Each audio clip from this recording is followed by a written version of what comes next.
Welcome to the Thunderdome, bitch. Welcome to the Snobnation Morning Drive Live Show. What's up, everybody? Good morning, everyone. Casey, you look like I made you get out of bed. And I did. Yep. Okay. I am worn out. That was a lot of shows this week. Yeah. And work. And I had work when I woke up, so sorry. A little tired. All right, then just go take off. I'll take care of it. No, it's all good, man. Let's do this thing. All right. All right. Well, welcome to the morning show. How's everybody doing this morning? We're getting into it. All right. Happy Friday from your friend Sturdy. What's up, Sturdy? Thanks for joining in with us. All right. Well, I'm sorry you're tired, man. I know it's been a long week. I get it. I've been there as well. And I know doesn't seem like it, but I do work as well. So it does get tedious, and I understand. So. All gravy, brother. I'm currently putting together my Dunkin' Donuts order. Good. Need to do something. What's up, Radar? What's up, Radar? How you doing, bud?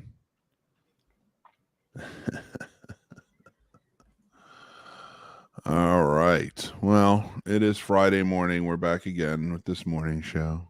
Oh, yeah. We did. No. Well, he didn't get them yet, but they are there. They're upstairs. I only ate one. So you can have the rest. No problem. Nah. It's all good, brother. You make sure to share them amongst the boys. No, it's fine. You can have them. I'll save them for you. But they did look amazing. They do look. They look great. Which one did you eat? Which one did you try? That cookies and scream one. Nice. Yeah. Yeah, so they're pretty good. They do a good job there. And I like cookies like that. I like not the chocolate chip, but that sort of taste that not just I like the sugar cookies. They're fine. The chocolate cookies, I love them as well. But I like when they make those big sort of, again, it's like this baked in. It's not chocolate chips. Like they had like I think a generic Oreo in there. It was really good. They put it together. Yeah, that cool looking, like, what were the old ones? The hydroxys or whatever, the tiny Hydrox. Yeah. Oh yeah. It costs like 99 cents. Did you know that Hydrox came out first? I did, in fact. I did actually know that. Yes. Oreo actually ripped them off. Stole. Oreo used to be the rip-off generic. What? And Hydrox was the popular one because it was the first one and it was out. And then Oreo just got, I guess, a better PR firm or whatever. Something like that. I don't know. Hydrox still kind of tastes worse. Listen, it's a little hard choppier. It's like, why is RC Cola in every bar? Because it was first. Yep. Good old Royal Crown. Doesn't taste just as good, though. No, it does not. But I don't know. RC Cola and a moon pie is pretty dope. Listen, RC Cola every once in a while is fine. After you take your shot of insulin. But I didn't realize it could murder you. Oh, you're talking about if you're a diabetic. I'm talking about if you're not, and if you just drink RC Cola. Drink RC Cola. I mean, listen, cocaine used to be in Coca-Cola. Used to be one of the biggest components. And RC Cola is still deadlier. RC Cola is an entity. It's not even a drink. It's not. It's not actually a drink. Yeah. It's that whatever you do, every time you drink one, it's just part of a spirit that's been captured. You know how you watch a movie that's very gothic in tone or a horror movie or something, and everyone is always drinking out of chalices of some sort. Yes. And then but it's smoking. It's like a smoking chalice. That's just RC Cola. If you put it under a black light, it suddenly glows green. It's very confusing. Yeah. RC Cola has a lot of properties we don't know about yet, and its ability to operate diesel submarines is still being looked into. If you want to go deeper, go with RC Cola.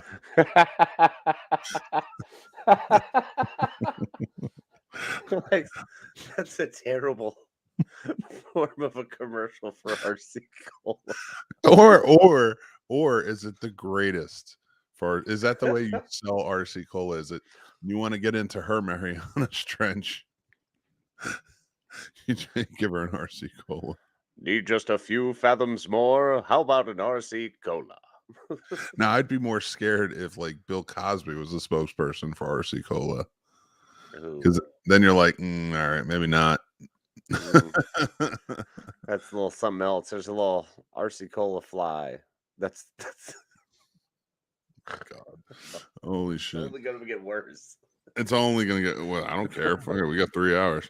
It keeps us laughing. Let's do it. Let's do off-brand soda commercials. Because we can't fix on Wanta Fanta, but RC Cola. No, that's pretty much set as it is. How about Surge? I mean, RC Cola is one version of sludge, but Surge is like literally what I think radioactiveness tastes like. Surge is what the New Jersey lakes look like. I feel like Surge, the only thing you should do with Surge is scream at the TV and just be like, drink Surge. Do you want a game all night? Drink Surge. And it's just, you feel extreme. Dude, oh my God. Just a guy pounding his head into a wall like, you know what I did? Surge. That's... Have you ever watched the X Games? Yeah, that's what Surge feels like. But don't do the X Games on Surge. Your heart will explode. You will be kicked out of the competition for performance-enhancing drugs.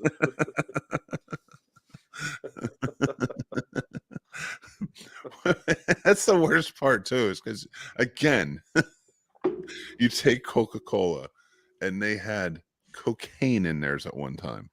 Yeah. And then you take ones like Surge, and you're like, well, why are you worse? That's what this come about. Sturdy says, RC Cola, the new Blue Chew. I don't know what is Blue Chew. I believe he's talking about Viagra.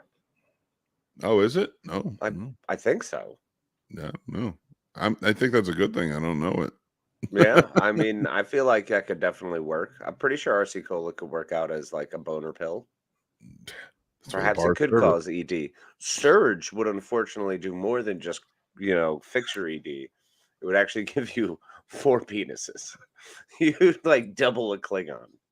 There's so many things I can put them in. Surge! And they just give you Surge can fleshlights. Just be good luck. Just good luck. Take this. Oh, Blue Chew helps you go deeper. Oh my God. Remember Spanish Fly? Yeah. I didn't know that was a real thing. Because they sell it in like those little packets at like convenience store. Not like Walgreens. Like you had to go into a convenience store that just was around. That had like rhino horn boner pills and those little yellow jackets that would like just people would take before workouts. Would be like, rah! Yeah. Dude, I think about those, and I think about those like weird pills they had, because I remember in the one that I grew up in, they had those like the Spanish Fly and knowing now, I hate to bring it up again, but knowing now that Bill Cosby, that was like his go-to choice. That's why I said, the RC Fly Cola. Oh my God, I didn't even correlate the two. Oh shit. Brain's working on overdrive, I guess, right? Bro, tell me about it. we're just going through the motions. Dude. Oh my God, man. It's just, it's at this point, it's just fun. But we're good. I mean, next week we only have one show. So yeah. That'd be a nice little break. Oh my God.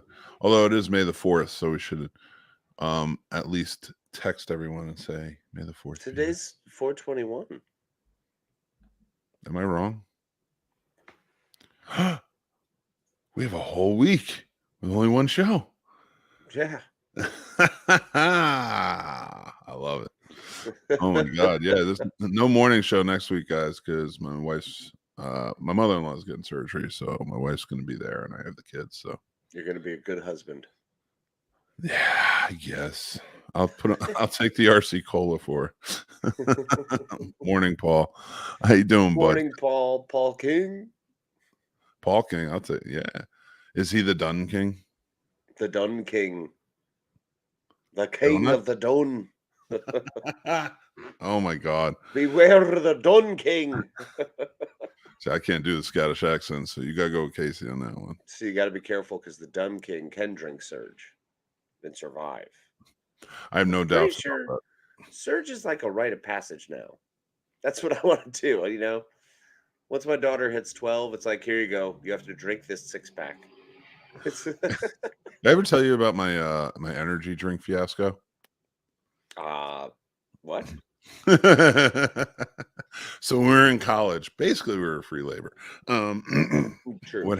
Every time a teacher wanted to make a movie, because it was all film school. So, well, our part was all film school, but there's a lot of times that made me believe, like, whenever a student came up with a really good idea for a campaign or something like that, like a commercial campaign, they went to those places with the best idea.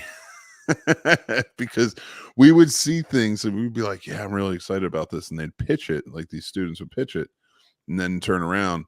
And then, like, that would happen if it made sense. Or like all right, let me go back even more. So we got assigned this thing, like it was like a series of brands, and it was just like a short description of like what they are doing currently. So I think it was like rewards for vacations or whatever for MasterCard or Visa or whatever we chose. And we sat, my group and I sat in that room for hours. We're coming up with ideas. And like it really felt like a writer's room, like we're throwing out ideas at each other and just seeing what sticks. Finally, we put together this whole thing, storyboard and everything, where like these couples on vacation and then they're going to a concert and they're partying and they're doing this and they're doing that. And the entire time Morgan Freeman is talking over, when you have Visa, or again, I can't remember which one it was, but like when you have MasterCard, taking vacations like this is simple and blah, blah, blah. And with their rewards back, whatever. I shit you not, like 2 months later, Morgan Freeman became the spokesperson for that card company. Mm-hmm. And they were doing that same like spiel. Right. And we pitched this to like a panel of teachers. That was part of the grade. Yeah. So somebody like either MasterCard, we somehow like walkie-talkied it to their brains, just to brainwaves, which I don't fucking believe. What's Occam's razor here?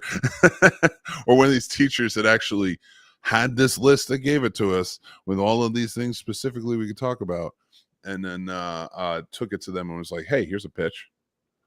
So possibly, I mean, that's always possible. There's always the possibility that I always like to put out that, like, we're not the only people with those same ideas. And I get that this is too specific of an idea, though, because like I said, we storyboarded it, we scripted. So like, I don't think that's the same. Like that it was too, like when we watched the commercial, we're like, yeah, that's kind of like the idea we had that. So that's why that one always stuck out to me. Nice. And then we had a series of commercials. You're really taking the wind out of my sails today. So then we had a series of commercials where we would shoot them. Mm-hmm. And we did, there was Rockstar Energy Drink, and then there was like a Be Quiet in the Movies sort of thing. Mm-hmm. And we shot a bunch, but when we did Rockstar Energy, they gave us tons of cases of Rockstar Energy. Mm-hmm. And I wound up for some reason, because I was producing them, with the fucking cases, and nobody wanted. And I went to a school that was 24 hours, so I just started drinking on through school and stuff like that. My fucking piss was nuclear by the time that was finished. I will never touch another energy drink again. So coming back around in this whole thing. So able to keep everything alive just based on your urine. Yeah, that's for sure. As a 90s kid, I was like, nah, when it came to Surge. Nah, I never got into it. I got more into Mountain Dew. I was a Mountain Dew and then Mellow Yellow on occasion. Nice. Yeah. Blue Chew helps you cut deeper. The Marianas Trench. Get to her Marianas Trench on time. I got here just in time to hear it talk about Viagra. Good morning. Morning, John. Do those gas station pills work? I don't know. I never tried them. I just remember seeing them. You just need a little bit of faith and faith of the heart. If you believe in yourself, sturdy, anything, you can do anything. Anything can work for you.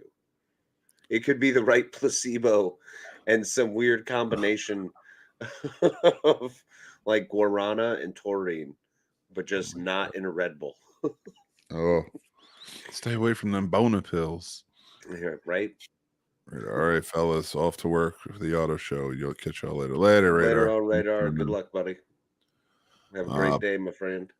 Hell yeah. Paul says, going good, just securing the shit out of the park. I have King Dunn, the Ultimate Fan Experience. Oh no, we're gonna have more Ultimate Fan Experiences this year at Carolina Fear Fest. We're both gonna get run over by vehicles on Hell on Wheels. We'll see. We'll see what happens. I'm immediately terrified that we're gonna have a convertible Mustang to cruise around in. Oh my God, Dan, you son of a gun! I slept wrong and I forgot it's 420 related. Which one? Rockstar Energy drink? The oversleeping, I think. To George D3. No. Morning, George. Good morning, Wise, gentlemen. what's up, Wise? George D3, no. Oh, gotcha. Okay. See, that's what we're talking about, people, last night on the show. People love talking to each other. 5-hour energy shots are pretty good and work nicely. No jitters or crash, but I wouldn't. I've done those, and they are not working nicely. They are horrible, poisonous drinks. Yeah. It's ever since like cutting back on my energy drinks. The only thing I do now is like caffeine, straight up good old fashioned tea or coffee. So I don't know. Those 5-hour energies are brutal. I get the jitters real bad now off of them. I drink like half of one, and that's good. Even though it does not correlate. Drinking half of one does not mean you suddenly get 2.5 hours. It just means a weaker 5 hours. Yeah. Fucking 5-hour energy. This thing's driving me nuts. Derpy, what's up? Derpy, what's up, buddy? I'm better off coming up with my own pills. Deterred. I'm calling you deterred right now. Sir. What about Brene? You guys know way too much about this shit. Like, I don't know this many drinks. I didn't realize there were this many sodas in the world. And this many pills.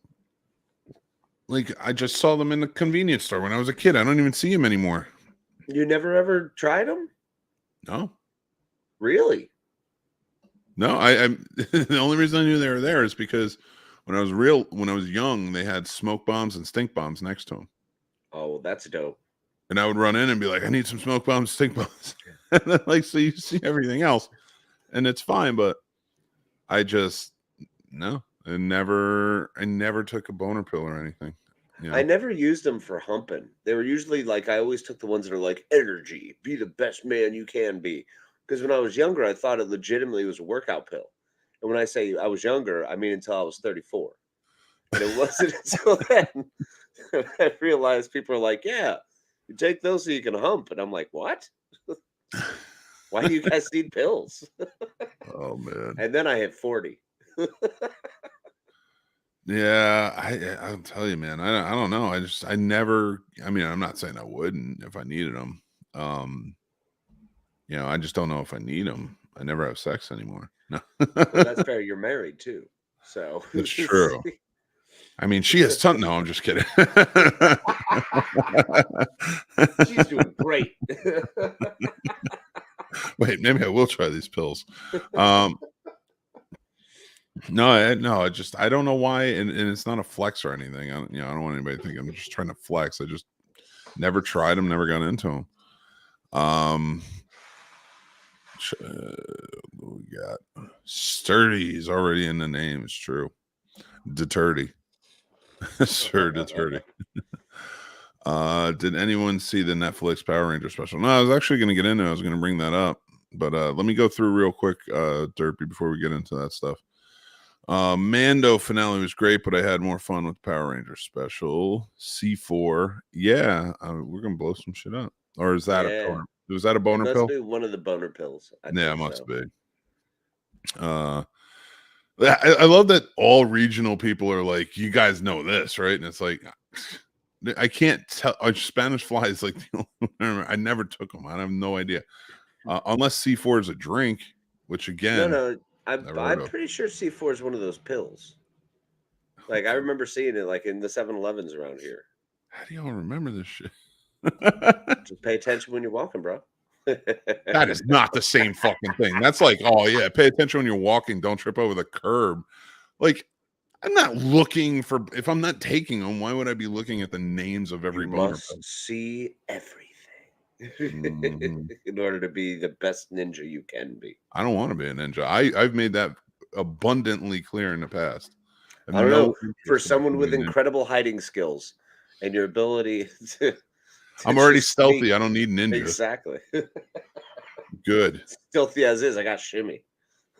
Shimmy out. Just kind of look one way and then walk out the other. I cut out pop. Say fucking soda. I'm tired of people calling it pop. I don't care what part of the country you're from. It's soda. It's a soda. Get to demand how people act. I can demand. That's it. I'm changing language as we know it. Here's how it goes, people. It's called soda. And if you want to get real specific, you talk about what kind of poda. Like a Coke?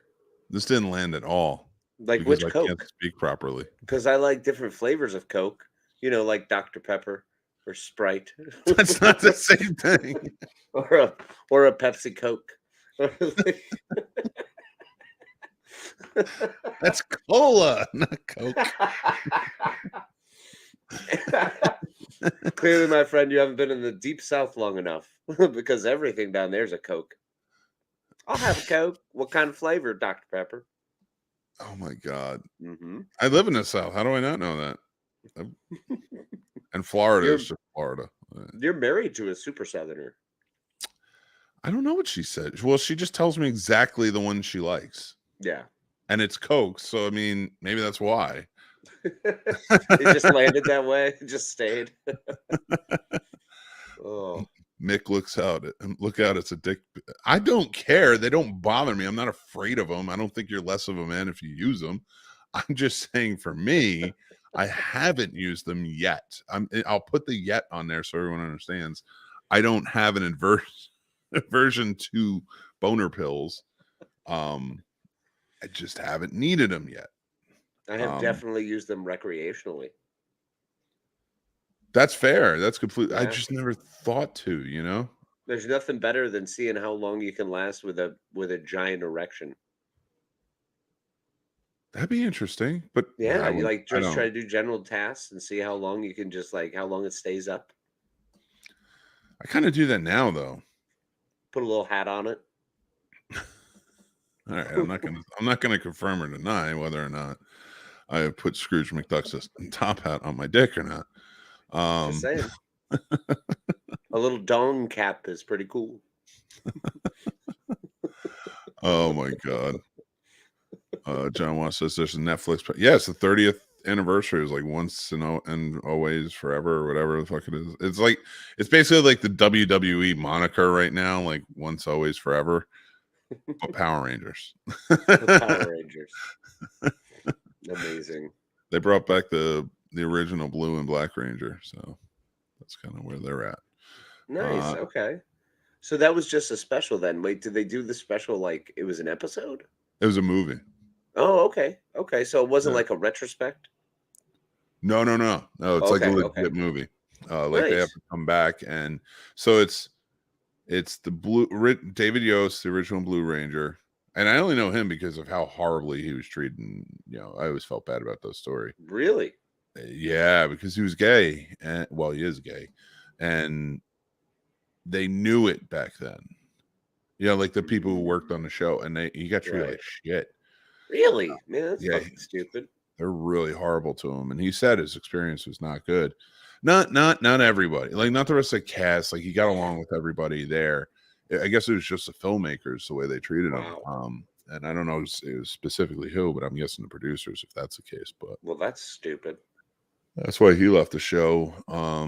But I didn't realize this. So I mean, that show, you think about the original 5 that came in, like they had a movie about it and stuff, but really, like Amy Jo Johnson was only on for 1 season. What? Yeah, go back and look, man. Like they did a lot of episodes within that season. Okay, yeah. But it wasn't years. Like she was only on for 1 season, I think. The Red Ranger, the original Red Ranger, was only on for like a season. And I don't know who else, but like the Pink Ranger who replaced her was on the movie, and the Red Ranger who replaced him was in the movie. Cool. Because neither of them came back for it. So and the woman who played Trini died, I think, in like the 90s. Yeah, I remember that. That was crazy. Yeah, so they came back with this new movie on Netflix, and like it's supposedly, I mean, I don't even think it's the quality of the 90s movie, but I'm sure it's not a bad quality. They put some money into it and stuff, so they're getting, it gets there. Yes, John, it was ridiculous. It's an hour long, and they kept boasting this being a movie. That's kind of BS. Should be interesting. Casey's going to the gym with a boner. Absolutely. Wait, you guys don't? I mean, to be fair, it is the same reason that I am no longer welcome at Lifetime Fitness, but it's neither here nor there. I knew somebody who worked at Lifetime Fitness. She was a bitch. So, oh my gosh. Oh. It's soda pop. We use whichever end you want. No, just one. Soda. You know what pop is? It's a sound you make when maybe a balloon bursts, that's about it. I mean, or your knees make when you walk down the stairs. I feel like if half of the population says pop, it's pop. It's allowed to be pop. I beg to differ, and I think that now we need to go on a traverse type of expedition to find out if half the population actually says pop. If there's one less than half, it's soda. As part of our run for 2024, we're going to barnstorm, and only question we ask people is how do they refer? Who calls it soda? Raise your hands. Who calls it? So do you like sugary carbonated beverages? And what would you call them? That's how we'll do it. Coke? You mean Coke? I got a Coke. What flavor? What disappoints me now is the fan base wants Derpy's all about the geek talk today. I don't blame you, man. What disappoints me now is the fan base wants a sequel to it, which I kind of don't think they deserve with the limited support towards Power Rangers 2017 movie. There's a movie in 2017. I feel like I like that movie, but I'm not sure. Is it not supporting something when you have no idea it exists? Well, Elizabeth Holmes, right? Or not? That is not the right person. Not Theranos founder. Oh my God, Elizabeth. That's definitely not. Oh, the chick that did make one. It did make, you just reminded me. I Yeah. don't know why Elizabeth Holmes was what reminded me of it. They did make a movie. I don't think that was not supported. I just don't think it was good. No, I'm just kidding. It wasn't terrible, but and that's the thing. Like, how do you fuck up Power Rangers? How I do don't you think fuck they up Power did. Rangers? I think it Like, was fine. I think that's more like the stance I'm taking here. Is like, Okay. what are you talking about? Like, people who hated it? Like, did you want them to go back into spandex and fight silly putties or whatever the hell they are? That's what they were. Like, is that really where we're at? Is that you want them to fight these things that explode when you hit them in a big medallion on their chest? That's the dumbing down you need in this world, which is fine for a 6-year-old. But when you make a movie and that's what you've got, and it's like a big budget movie, and they take them out of the spandex and they actually like get like, I think, no, I know who you mean, Elizabeth Banks, right? That's the one. She I played don't the know bad why guy. I was. Yeah, she played Rita Repulsa. Yeah. So, like, I mean, and I thought that was a pretty good one because wasn't Bryan Cranston Zordon? Yeah, I enjoyed it. What the? Yeah. I Now had that I no think about it, problem I'm with like, that movie. I mean, it wasn't great, but it's Power Rangers. Once again, I mean, if I there's only remember so much you're gonna get. if I remember correctly, they tried to uh like Breakfast Club a little too hard in the beginning of that movie. A Like, little bit. I mean, that force was them kind of together. the show, though. You know, that was the whole thing about the show. Yeah. It was teenagers with attitude because that's what they needed to save the world. Was that their thing? Was that like the That's what thing that got them? Zordon says. He's like, Alpha, we need to find teenagers with attitude. Then, ay, ay, ay, ay, ay. Wait, is that really what he said? Yes, 100%, bro. Why would attitude come into it? I I'm don't so know. confused by the Power Rangers now. They needed a chip on their shoulder, I guess, to be able to beat Goldar. Oh my God, remember that thing? It's like the blue werewolf with gold all over it. He was like a moron Thanos. I never realized that the attitude is what I thought. The biggest proponent of them, I thought, was that they all knew karate. I might have it wrong. It might, in fact, be teenagers with aptitude. Aptitude. I just happened. Go down to this small Bay Area town and get me 5 kids that know karate. Yep. Ralph Macchio's teaching the class. Yes. Oh, that's what it was missing all this time. Oh my God. Not Bulk and whatever the dude's name was. The bad guys. They're the Oh. jerk teenagers. Remember when Zed came in? The red guy? Yeah. Yep. He changed it up a little bit because he did look scarier than Rita. He was way scarier than Rita. Rita was always boring.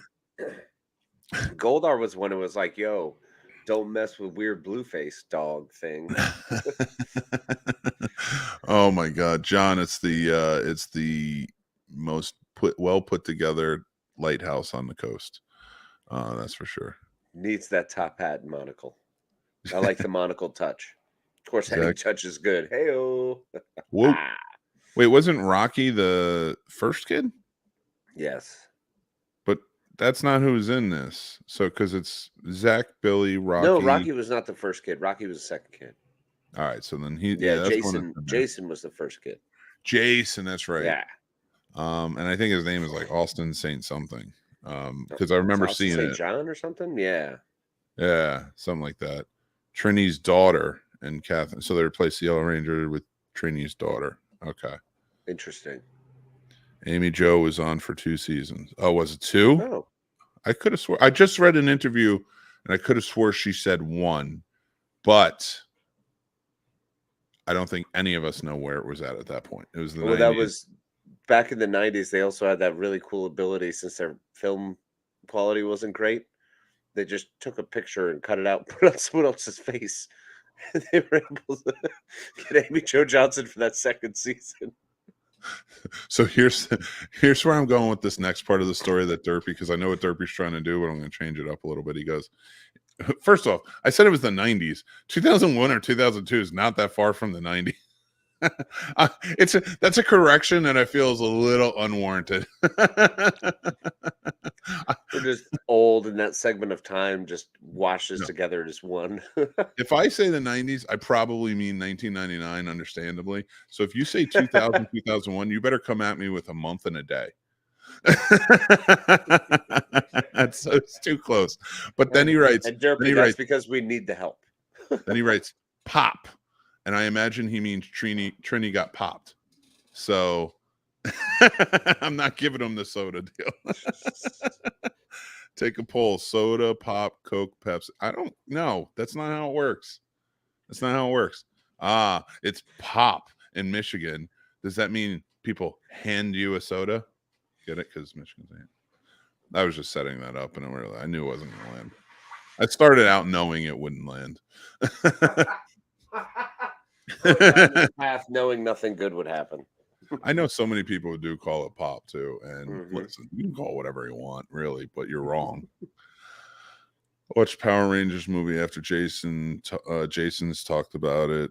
It was good for what it was. Yeah, I mean, I remember watching it with my kids, and it just seemed like a fun action. And I think Billy from Stranger Things played the Red Ranger in it, didn't he? Yep, Ducray, or is that something Dumont?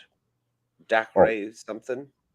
I just know him as Billy from Stranger Things. That's as far as I go. And the guy at my Dunkin' Donuts who looks just like a skinny Billy from Stranger Things, meaning he has the mullet and the mustache. Do a snobs poll for us? I mean, I'll do one, but that's the thing. Like, everybody, I know we said we were going to go barnstorming, and we'll ask at the barnstorms, but really, I'm not accepting answers other than soda. So it doesn't matter. No, it's totally fine. That's why you can actually put together a poll and just call it like the Fox News poll. Boom. Right there. Right there. I got to tell you, you ever lose respect for somebody so goddamn hard? You're like, God, that really turned overnight. Yeah. All right. Well, you're usually the more faithful of the two, so I didn't expect your answer. But oh no, it's absolutely true though. It's happened. I mean, people very close to me in my life. It's all of a sudden one day it's just like, what? Oh, that's actually fair. Like, I mean, I guess I didn't have a whole lot of respect for the people I don't respect. So, I mean, it's very easy. Okay, all right. With my sense of justice, it's very easy for me to lose respect for people very quickly. Yes, it is. Like, I get mistakes, but I'm talking like I don't mind mistakes. It's more like, oh, you do that. Yeah, no, I'm not cool with it. Like all those shits who say pop. Yeah, same level. Get off my feed. No, I'm just kidding. Absolutely not. We love you all. We do. You can say whatever you want. I more just build it for effect. It trips me up every time Derpy's on one of our lives, and I fucking love it. I love it, Derpy. Don't ever stop. Is because I will see everybody talking about one topic we talked about, and Derpy is just hitting us with every single thing that we're saying. Like, he brought up September 3rd, 2001. So now we know when Trini died. Wow, thank you for researching. Derpy's like our secret researcher behind the scenes. But they don't know Derpy's actually around the corner on a laptop right now. It's true. I thought it was a great movie for the reboot. They hated it because it wasn't any morph sequences. Not enough. Did they need them? What was a morph sequence? Oh, when they stare at the screen? I guess so, yeah. Because that's when it was. That's when it was morphin time. Yeah, but I fucking hate people. Not you, Derpy. People you hate. Yeah, Derp. We're all in the same boat with hating.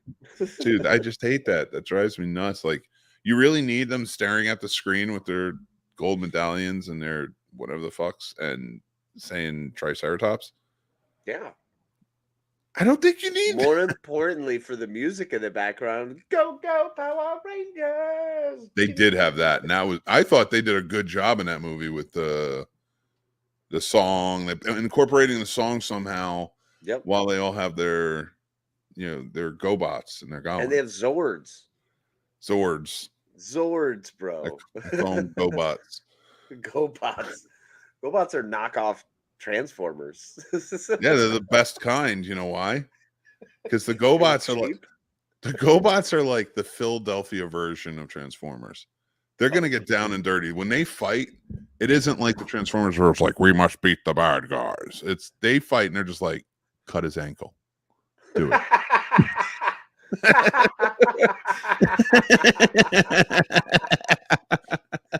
Hey, don't worry. I set up that field with bouncing Betties. Watch this, kid. It's like time to die. I just imagine now, like, because remember the Transformers always had the kid that you followed along with, right? So GoBots just turned their kid into a freaking assassin, like just completely scar him. I imagine that one GoBot that had like the bullet head, and he had like the bicycle wheels on the back. He was red, yes, but he's wearing a suit and he's got a razor and he's like dancing stuck in the middle with you while a cop is in a chair. It's kind of how it goes. It seems about right.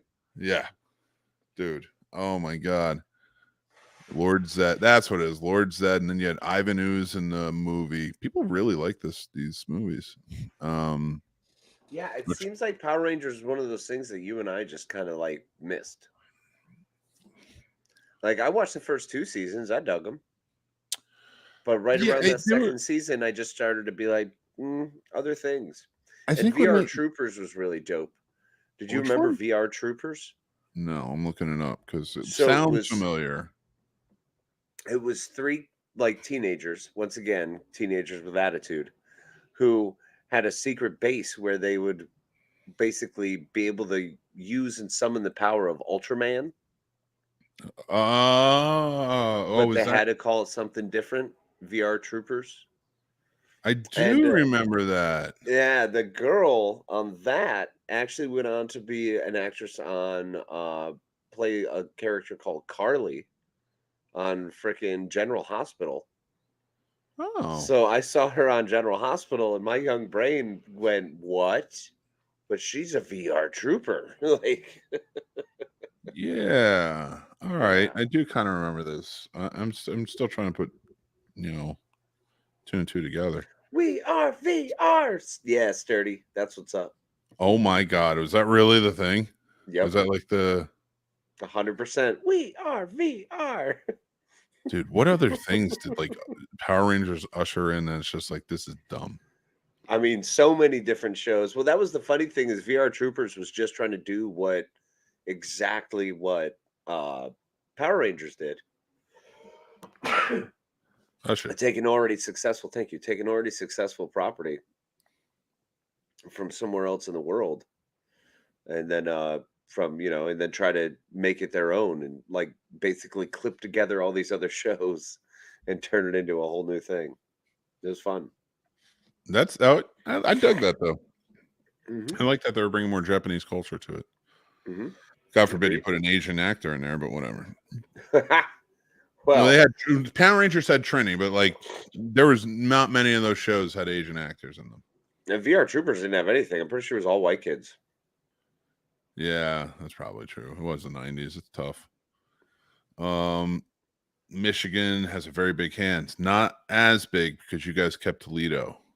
No, actually, that Upper Peninsula is huge. Wise saying Sarah Joy Brown. The fact you know that, Wise, for who the chick is in VR Troopers, you bring much joy to my life. Thank you. That's good. You know some. That's some. Oh, that's why the competition of the month was King Kong Skull Island, Beauty and the Beast, and yeah. So Power Rangers clearly was less than all of those movies. Wow. And it's not, again, it was a good movie. But no, I'm not knocking that. I'm just kind of. Well, Logan was incredible. Yeah. Beauty and the Beast is probably the first or second best live action Disney reboot they've done. What would you say the first is? In your opinion? I really love Cinderella. Like they took a lot of parts out, but I love that one. Nice. You know what? They did Pinocchio. I didn't think it was that bad. I thought they did Pinocchio was fine. Yeah, no, I'm there with you. But yeah, out of this list, like, yeah, I get why Power Rangers didn't do that well. Should have thought about it. They should give it a little more thought, studio. Bless you. I think you need that. How else we know it's morphing time? They put on different suits. Yeah, but they didn't actually say it's morphin' time. So if you don't say it, it's like Mick. If we started the show and we just did it without saying good morning, we're the Scene Snobs Morning Drive live show. How would people know that it's the Scene Snobs Morning Drive live show? They fucking know. We didn't do it this morning, and they're here. I don't even think. I think we've become a point where it's like they don't even care when we're on. They just jump in. Is that a status? Is that a status flex, or are we just really bad at our jobs? Wise says, "Damn GoBots! You leave them GoBots alone." Yeah, man. GoBots were the bomb. Yeah. The bomb.com. The bomb.com. GeoCities. Powered by Angel Fire. What? If Transformers was getting its own movie, GoBots had a fan GeoCities site. Yes, they did. We deserve a chance too. Sturdy says, same with taking dick pills. Gonna announce it before you take those too, or they don't work. Like loudly. Is that real? You've got to. So you have to throw them on the ground and just be like, I'm taking dick pill. Or no, do you have to be Masters of the Universe and just like let it come up and be like, I have the boner pills. That's just basically how it all works out. It's exactly how it works. I mean, anytime you announce anything before you do it, it's better. Yeah, that's legit. Just narrate your life because you're lonely and you need the sound of your own voice. Yeah. That's why I'm down in the basement right now. If you weren't here, it would just be "Hello, darkness, my old friend," playing over. Wise says, "I feel old as that." Yeah, we all do, man. Knees start hurting a little bit more. This is my first episode where it's not casters, because casters I feel gave me sort of an adrenaline. This is my first episode where I woke up at like 6 a.m. and then I was like, I can't move until 6:30. So I'm just done. And I'm like trying to lay there. I get up, wash my face, get things together, get changed. I'm like, shit, I can't just walk right in upstairs now into the room and do the show. Mm-hmm. I got to go down 2 flights of stairs. And nothing works right because I'm old now. It's just painful all the time. Casters for a Cause was 1 week ago. It was a week ago, dude. A week. It's crazy. We've had 1 day off screen in a week. Don't worry, man. After this, not until Tuesday. I mean, we may do some videos like the short videos this weekend. Oh, yeah, of course. But that's it. Tuesday night. And I'm holding to it. I want that week. We'll do, because we have the guys from My 5 Cents coming on Tuesday. Mm-hmm. They're awesome, man. We were on their show this past week, and they're a hoot. That was a great time. They're so much fun. So I'm holding to it. And I don't even care, because if people ask and they're like, can you do this? Can you do that? I'm not even going to bother you. I'm probably going to say no myself, but I'm not even going to bother you. I'm just going to be like, I'm going to let Casey have the week. We're going to do Tuesday, and that's it. So there you go, sir. It'll be fun. You're going to have a good time. But yeah, it has been crazy times. I know when you start talking about too many shows that you're burned. I got to let it go. I was like, I give you time. I'm fried. I am toasty. It's a tough week. I for sure get it, but don't worry. After this, you are done, sir. I relinquish you to the bowels of relaxation. Perilous Corn says, hi, and I'm going to do it. Hi, I want to offer a promotion of your channel, viewers, followers, views, and chatbots. The price is lower than any competitor. The quality is guaranteed to be the best. Auto on. Auto on. It's really close to like an Autobots. I know, Like, right? oh my That's what God. GoBot said. Auto on. That's what GoBots say when they get boners. Auto on. You're gonna get fucked. Auto on. Lights off. Prepare for the lovemaking. Incredibly flexible and convenient order management panel. Everything is in your hands. Turn it on, off, customize. Go to dogehype.com. I feel like that's absolutely what I'm looking for in a relationship. Incredibly flexible and convenient. So, okay with Surge. yeah, please be okay with Surge and random boner pills that may give me a stroke at any moment. Can we make up a want ad for you? On social media, it's just like looking for a woman 18 to 76, needs to be open to new sexual experiences, hopefully going through an awakening. If you're putting yourself on the level of Julia Roberts and Eat, Pray, Love, we're there. That's it. Must love sex, must love dogs, must love Surge, safety not guaranteed. That's perfect. Do you feel like Diane Lane and Under the Tuscan Sun? That boy, do I have the me for you. Must love artwork, but not that shit in museums. The cool artwork, the stuff we get from conventions. Yeah, exactly. Do you like comic book artists? Or no, that's how you open it up. Like, well, I'm really big into artists. They're like, oh my gosh, what's your favorite period? Are you an impressionist fan? Or, you're more of a who do you like? And it's like, no, none of that. You ever see Psylocke on the cover of it? Are you familiar with Jim Lee's work circa 1993?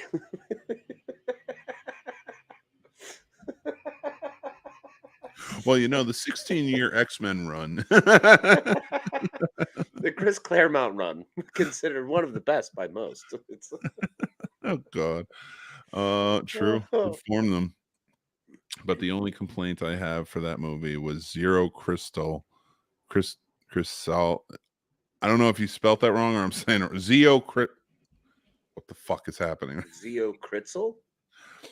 I don't know anything about Power Rangers anymore. I watched the original team and the movie back in the 90s. That was it. That's as far as it goes for me. There's like 7 different iterations, right? I don't even think there's 7. I think there's way more than, because my kids watch it, and every time like they tell me something different. And yeah, it's like, because there's who are you watching? Turbo, Ninja. Let's see. Dino Strike, I think, is another one. Even though I never understood that one, considering they had dinosaurs in the first place. Oh, Power Rangers. Of course, I understand wanting to sell more toys because I wanted the Voltron cats. So, of course, when there's a new animal, like you put all of these things together and they form a gianter robot. Yeah, I'm in. That's the only premise I really need. Giant robots. I think Transformers prove that to all of us. It's true. Hey Casey, how many versions did you say there were? I thought 7. It's 26. What? So you have the Mighty Morphin Power Rangers in 1993. Then you had Mighty Morphin Alien Rangers in 1996.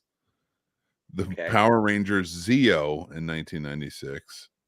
Power Rangers. So Zeo's a thing. So Zeo Kritzel might be a thing. Yeah. Power Rangers Turbo in 1997. Okay. Power Rangers in Space in 1998. Wow. Power Rangers Lost Galaxy in 1999. The hell? Power Rangers Lightspeed Rescue in 2000. And so they just every new season they're like, you know what? We're just gonna completely wipe into a whole new team. Oh my God! Power Rangers Time Force in 2001. Power Rangers Wild Force in 2002. One shirt's like a shark in his helmet. Oh my God! Oh my God! Power Rangers Ninja Storm in 2003. What? Power Rangers Dino Thunder in 2004. Yeah, Dino Thunder. Power Rangers SPD Wait, they were a police department? Were they space patrol? What the hell? Were they giving out tickets? Did they intergalactically pull over black people? All they did was stereotype all the worst ways possible. Yeah. Oh my God. Power Rangers Mystic Force in 2006, and they have capes, Casey. I'm not shitting you. They have capes.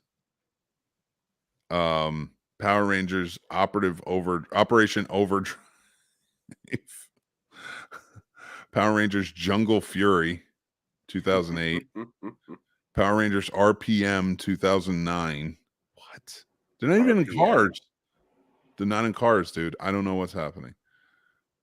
Jesus. Power Rangers Samurai in 2011. I mean, I love everything samurai, so that's cool. Then they go to Power Rangers Super Samurai in 2012. Well, they doubled down on it, so I'm really in. Power Rangers Mega Force in 2013. Oh, wow. Power Rangers Super Mega Force in 2014. They're just like pirates. Just adding super to the front of it does not make it automatically better.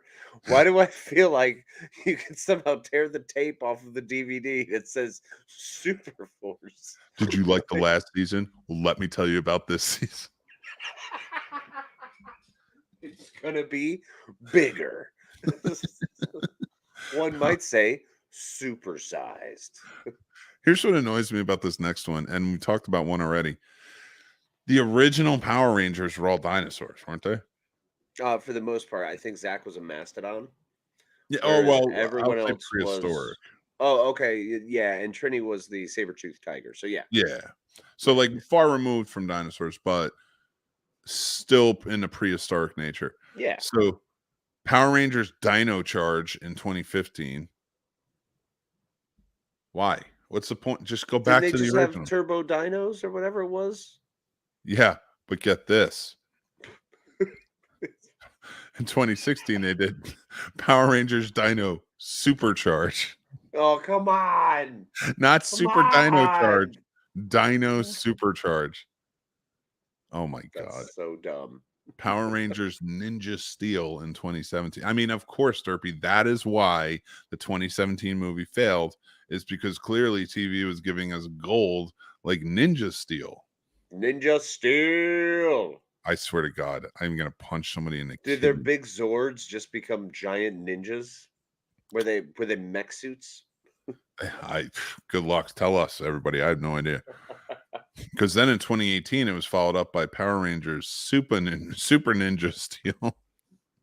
Oh my God. I cannot handle all the supering I things. cannot handle all the supers because it's like the very next year. It's like, what do we do? How do we up the ante? Put super in front of it. Which tells me that whoever began producing back in the days of Super Samurai, when they started this whole super run, is still in charge. And I'm very disappointed. Power Rangers Beast Morphers. And then that's only cool if the people are actually like werewolves and you get to hear their bones snap as they become whatever creature they're supposed to become. I would be into that. Owlbear. And they legit, like, they get into it. Like, I want everyone to go through the pain, the excruciation. Have you ever seen Being Human when he becomes a werewolf? That's what I want. I want that, but I want that in my children's show. So my daughter learns to overcome adversity.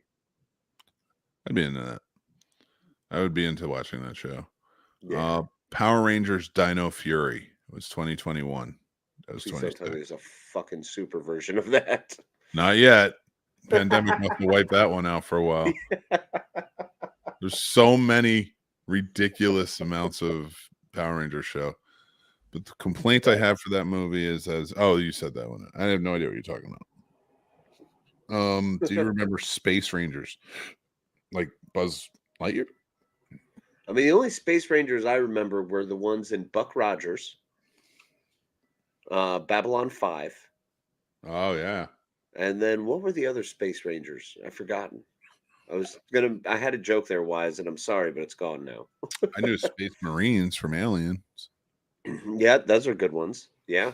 I remember being insulted and called a Space Ranger. Why was that being an insult? That'd be awesome. Oh, the Adventures of the Galaxy. Space Ranger, sorry. A space cadet. That's what it was. Oh, that was the whole. Don't people call you that when they're like, you're spacey? Mm-hmm. Why wouldn't they call you Spacey Casey? I feel like that works so much better. People are so ridiculously stupid. How did no one think of Spacey Casey? These morons. I mean, I like. There's two that I like. Case Face. That's one that I've always been a fan of. Yeah, Case Face. How you doing, Case Face? Case Face is a strong one. But Spacey Casey. I'm not trying to make Spacey Casey a thing, and we're not doing that, people. But I feel like if you're gonna call you a space cadet, go a little further. Maybe give it a little thought, because the person who's calling you space cadet is clearly trying to disparage or hurt your feelings. Yeah, that was a lot. so like, be creative with it. Don't just quit at space cadet, because you can call anybody a space cadet, except for me. Anyone can be a cadet. Anyone can join school and start, but it takes someone special to have a rhyming name.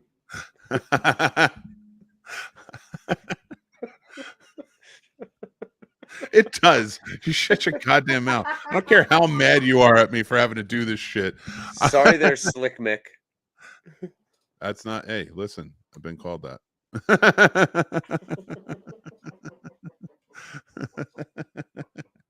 Oh man, I can't believe I'm going to say this, but I'm going to say it anyway. Yeah, when I was in school, remember how you used to make those S's, those crazy like 6-line S's? Yeah. Draw the lines and then connect them up. Yep. I used to call myself Slick, like that was my nickname. Yeah, that was a long time ago. Oh, I was a child. I was a child. Yeah, that deserves every laugh. It deserves every laugh. I agree. So Slick Mick and Spacey Casey, and these are now the hoodies we need to get for ourselves. So when out in public, I think we found our alter egos. I think we did. We should pick a month. Every year we should pick a month and do every show as our alter egos, like we're in a different dimension. I'm in. Let's just do it. Let's just get to it. All right. They always pulled Zach over. Who's Zach? Zach from the original. Which Zach would come over, but I'll tell you who really they always brought in was Tommy, the Green Ranger, and then the White Ranger. He was in like 9 of those freaking shit series. Yeah, he always seemed to show up for sure. Yeah. Kim Sears says, "Smooth, you look so young without your beard." Oh, thank you. Yeah, right? I look like an idiot. I hate not having a beard. I hate my face. It's shockingly taking you a long time to get it back this week. No, it's there. It's there. It's coming in. It's growing in. But yeah, you're not wrong. It's taking too long. I just like, that's why do you think we only have one show next week? You were going through editing and you're like, I hate my face. Dude, there's not been a point, because what do? We did Sunday. I forget what time you came over, but you came over, I guess, around 3 or 4, and we recorded until like 8. Yeah. And we had a meeting before you got there. I had a meeting for CFF for like 2.5 hours. Mm-hmm. And then it just hasn't stopped. Like, I've woken up at 7 a.m. every day, take the kids to school, and then I don't stop working until about 11. Mm-hmm. And then, like, the other day I was working, we got to a point, I was editing, I was pulling things down, I was working on some other projects, and it got to a point where it was like, I'm not done. I have to keep going. We have finished the show. It was either Tuesday or it was Wednesday, one of the 2 shows we were on. I got done. I had to go back. My wife's like, "Oh, I'm going to go to bed." I'm like, I have to finish this. And I fell asleep at the desk. And I was like, I'm going to bed. I was like, I can't do this anymore. And I woke up the next day and I started finishing again. And it's just like, I can't believe we have so many shows mixed in. And I still haven't gotten everything done I need to get done. And it's driving me fucking crazy. Yep. I hate that.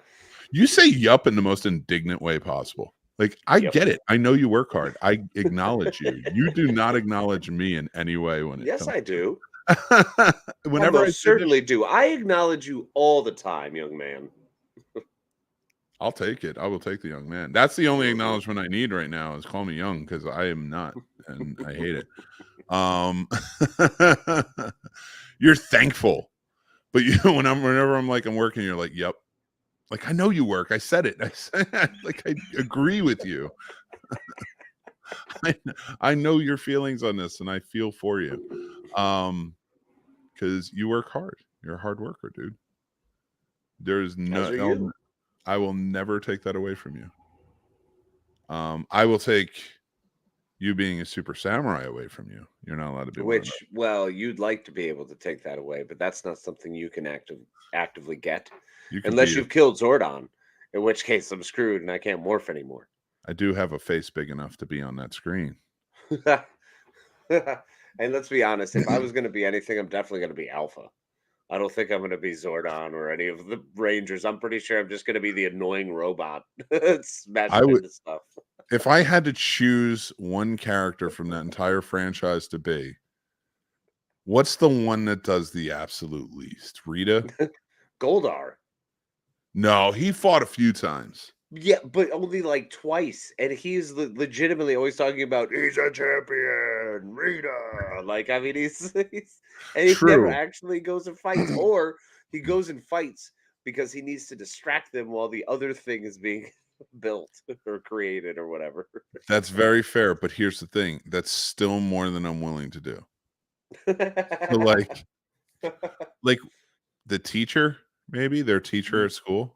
I wonder if there's someone who builds the putties. I don't. That's still too much. Well, you just have to sit around and just craft these the little things. The what do you call them? Like the little figurines. Fair, but I feel like I'd be a better Zed or something, or like a Rita, because it's just like, well, not Rita. She yells too much, and that's too much still to do. No, I mean, in Zed, he just spoke like this and then like pointed his stuff. I can do that. Yeah, you can point your staff all day, bro. That's it. In fact, I kind of want to buy that staff. And while we're on these shows, I'm just like pointing. It's like, go get those Power Rangers. You know. Hey, Mick, how'd you break your laptop and your monitor? I don't know. I just got poking them with my big Z stick. Why do we not do this anymore? I broke everything. I broke everything. I got that cool Z staff, and now I've broken everything. It's all over for me. It's curtains for Mick. Oh man. I guess everybody started work because we got down to 2 viewers. Oh man. Oh yeah, dude. Did she Scarlett Johansson? So she was talking to what do you call it? The hell's her name? Gwyneth Paltrow. Crazy one. Oh, okay. Gloop. Goop. Glook or Goop? Gloop. Yeah, Gloop. The fact that we have to say it like this just tells me you're an idiot. I'm sorry. I just don't care anymore. I am at the point with celebrities, I just don't give a shit. I don't care. Will I go see them in movies? If they're good actors, yeah, I'll go see them because good acting. But celebrity status, you're a goddamn asshole. All right? Unless you're cool. And that means like Todd Stashwick or Jonathan Frakes. The ones who come on our show and talk.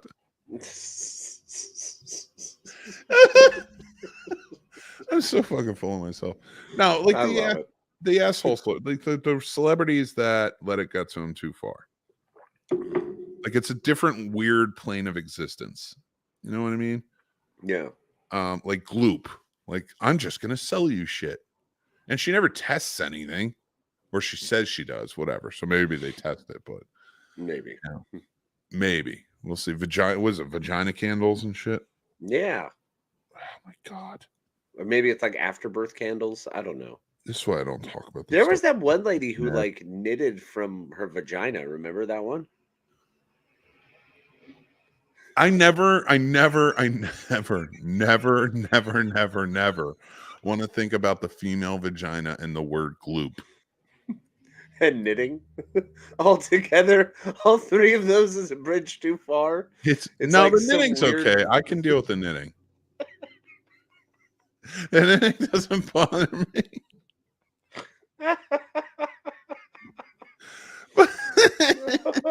Well, when you start the knitting itself doesn't bother me. It's that technique. Like the female vagina is probably one of the most beautiful things to ever exist. I mean, Agree. just the female in general. And I'm not, I know it sounds like pandering, and it is almost, because I mean, no one's born without the female anything, let alone a vagina. And I have a point. I'm getting there. Let alone a vagina. Let alone a vagina. You got to come out somehow. Not always like that, but there's other ways. This is the point where Casey's just like, fuck, just let him go. Just let him go. I don't blame you. This is happening. Well, it's a million bad things like this that lead to the MasterCard commercial we created. It's just those ideas. We'll get Morgan Freeman. Oh. So, point being, we get down to it. I don't want to, don't make the vagina disgusting. Don't do it. Gwyneth Paltrow. Don't make the vagina disgusting. Clean it. And it's not even I'm not even angry about like the vagina candles or knitting or whatever else. It's the name. I'm just mad about the name. Just stop associating the vagina with that name. Gloop. It sounds like a sound. It sounds like a sound that you make. Oh, maybe that's why. Because sometimes there's a ploop, but that one makes a gloop. It's a Swedish version.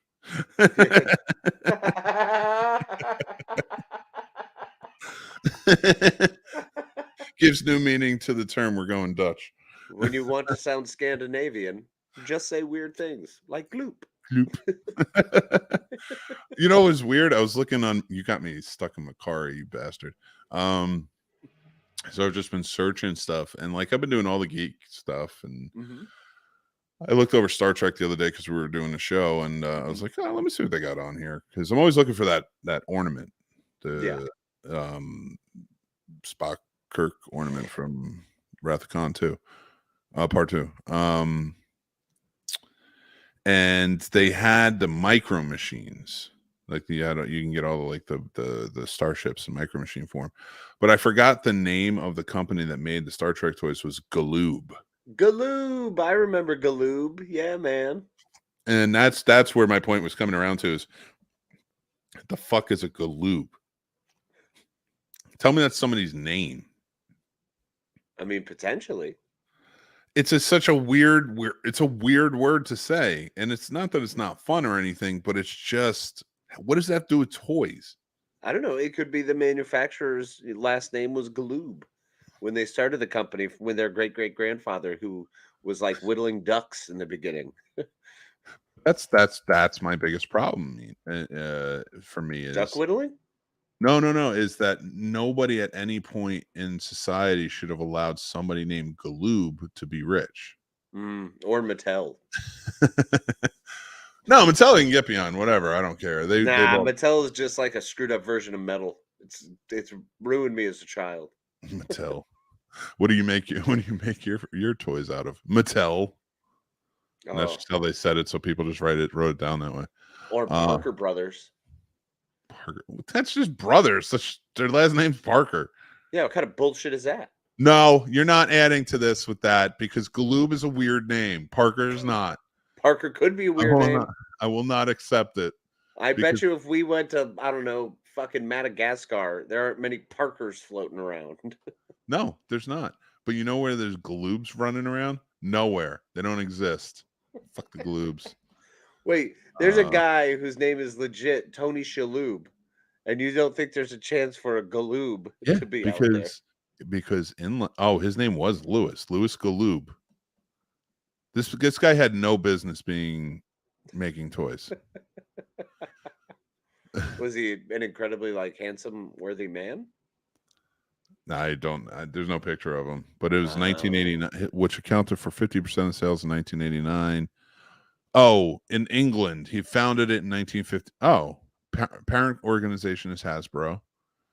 Really? Yeah, they founded Galoob in 1957. It was defunct in 1958, and then came back in 19. How does that make sense? Nobody liked Galoob. Nobody liked the name. They struggled with it as much as you did. Just a stupid fucking name. Is the clit the is the the wick? Yeah, of course. It's actually a set of pubes that have been spun. If there's anything, if there's anything that Pepper Potts can do, it's take out the clit and put it on a candle and grow a new one. Holler. Dale says, what the fuck? I don't think that's how it works. I don't think they're glass lizards. Like you lose a tail and it'll just grow back. Not normal one. It was a terrible sexual experience. It's fine. Just clip the clit and grow it back. Forget all about it. I guess when you're married to the guy from Coldplay, you just got to learn to grow it back. It comes off very easily. Yeah. Well, they're not married anymore. Well, that joke didn't land then. Yeah, I think they broke up. Like, I want to say they've been divorced for, 7 or 8 years now. Well, it kind of annoys me that you had to call me out on that, because we clearly know that anybody who calls soda pop doesn't know that Gwyneth Paltrow and Chris Martin aren't married anymore. Well, I'm sorry. I'm sorry I had to break the news to anyone who was unaware.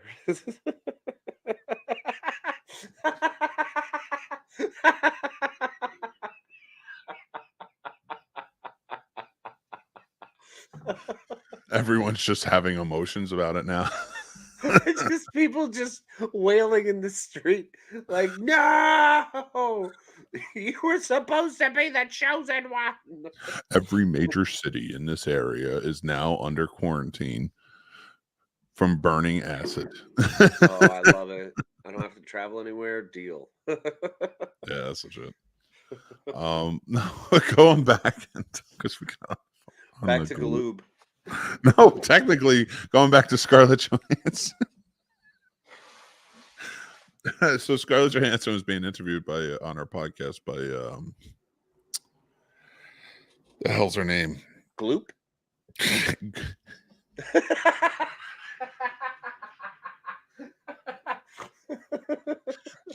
Can we just say?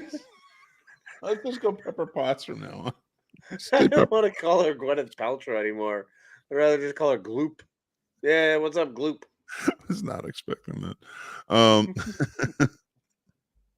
Yeah, so anyway, she was on, she talked to, and she and in true Gwyneth Paltrow form, she was like, "You were married 2 times, right?" And she goes, "No, 3." And she goes, "Oh my God, that's right. You were married to Ryan Reynolds." "Oh yeah, you were around, and that didn't last." And like, she's saying things, it's like, why would you say that? You're on a podcast, you idiot. You're not us. Like, you're not gonna be able to pull that off. Like, we're not gonna invite Nick Cage on and be like, "So why are you crazy?"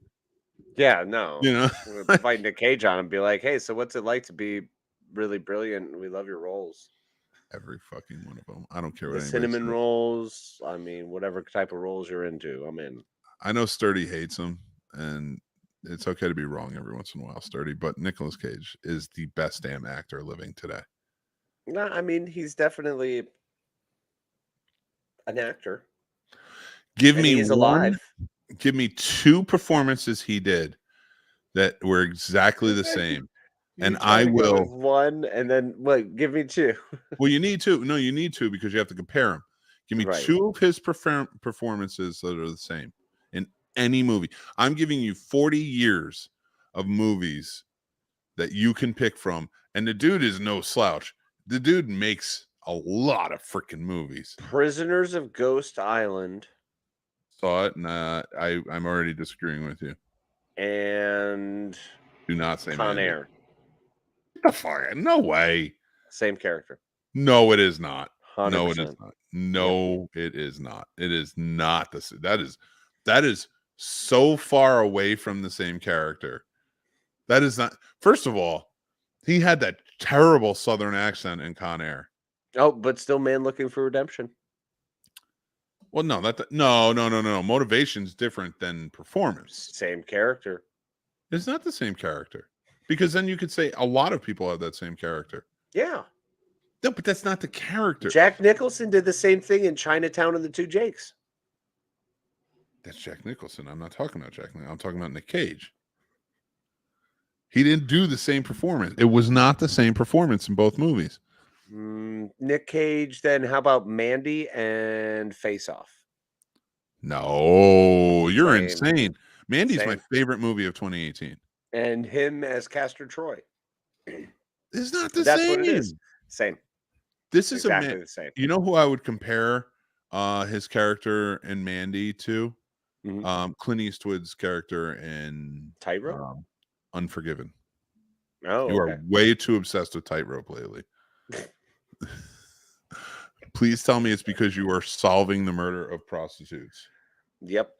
Okay, good. That's all I ask. It's like at least be solving the murder. That's exactly what I'm doing. Oh my God. Yeah, no. So okay, we got off on the Nick Cage, Dan. I love that he is living. He is living. I will give you that. You hate him, but you hate him for all the wrong reasons, Sturd. He is fantastic. Does he hate him because he would die for honor? That even more respect. I know you do. You saw that video and you're like, you're goddamn right. He was doling out justice in Thailand. That's what he was doing. Justice. I'm just telling you. Listen, Nick Cage and I are very similar in that fashion. We believe in justice. I'm in it to win it with him. So, listen. Going back to Scarlett Johansson. Yes, we're gonna get there. So old ScarJo and Gloop chilling. Gwyneth Paltrow said to her Gloop, whatever her name is, said it was talking about the marriage stuff, talking about how she was married to Ryan Reynolds. And like you could see in her face, she's like, yep, he's a good guy. Like, because she freaked out. She was like, I love him. He's great. And it's just like when you have his ex-wife on there who's like married twice after that, like this was like 15 years ago they're married. Let it go. Like, have some self-awareness. Like, your guest is on the air, just be like, oh, that's right, you're married to Ryan Reynolds. Oh, that's cool. I wouldn't even ask like, how was he? Because it could have just been a bad time for both of them in their life. You never know. They got divorced. Or you have that kind of discussion where it's like, hey, what have you learned and grown? How have you learned and grown from your first marriage? Like that's how you form one of those questions. You don't sit there and go, oh my God, it was so your ex-husband was so cool. Like, what's it like to have been married to someone who is like so cool? Or have us run the interview and ask the actual question of how does it feel to know that you married a lesser dick each time you've gone on? Yeah. Because no offense, Colin Jost, you're no fucking Ryan Reynolds. Who was her middle husband? Who is she married to the second time? He was a journalist. I don't remember his name, but yeah, he was a journalist. She married. Journalist, not worth learning the name, am I right? Not unless it's Galoob. Or Trent Krim of the Independent. The Independent. God, I love what they're doing with his character. Oh man, it's been a great season. Great season. It's sad to see it go, but I'm glad they're tying it up nicely. Yeah, I'm happy to get that good finale. So, yeah. We're still like 4 episodes away from it. So thank God. I was a little worried that I might have to it's coming up too fast because I've already gotten 2 freaking finales. I haven't even finished my Picard yet. Haven't even had a chance. That's how busy I've been in the last 48, 24, 36 hours, whatever. Damn, I feel bad, man. Did you have to go back to work yesterday? Yeah. God, motherfuckers. People. Just drop piano. We should just like randomly start dropping pianos on people. I don't know how that works because I feel like wait, I have an idea. We could totally make this work. The only way we can do it is I'm going to need a boat plane and $40,000 for pianos. Done. Deal. Let's do this thing. So first of all, the boat plane is for my retirement and my ability to escape from, go to a non-extradition country. Are you going to be that dude from The Mummy Returns? Just like a boat with a blimp around it. Yes, 100%. I want to be that guy. That's my retirement plan. That's retirement plan A. I like that. So get one of those boats that opens the bottom, and that way, yes, we could drop random pianos on people. Just random people too, people. Random. Oh no, there's no uniformity to it whatsoever. The only way we know it is because you hear the old plane coming, like, like that's people look up and be like, "What's that?" And then someone screams, "It's a piano!" And then they get smooshed. And after seeing that, it would be so traumatizing for people. Someone might come up and be like, "Wow, that really was crazy. May I offer you a Coke in these trying times?" Dude, I would love that. That's all I want for you. All I want for you is just to be on a boat plane somewhere. I would love it. That's the eventual goal. Oh, so originally floaty it boaty. was Spacey Casey lives on a floaty boaty.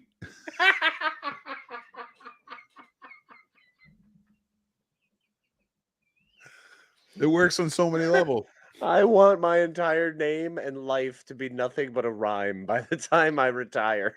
It's just Spacey Casey lived on a floaty boaty. Oh, it's too good.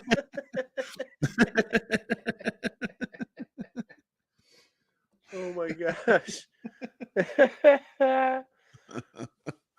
Oh, I tried to rhyme piano in my head, but I couldn't do it. Yeah. Dropping the piano from. Yep. On Paul Dano.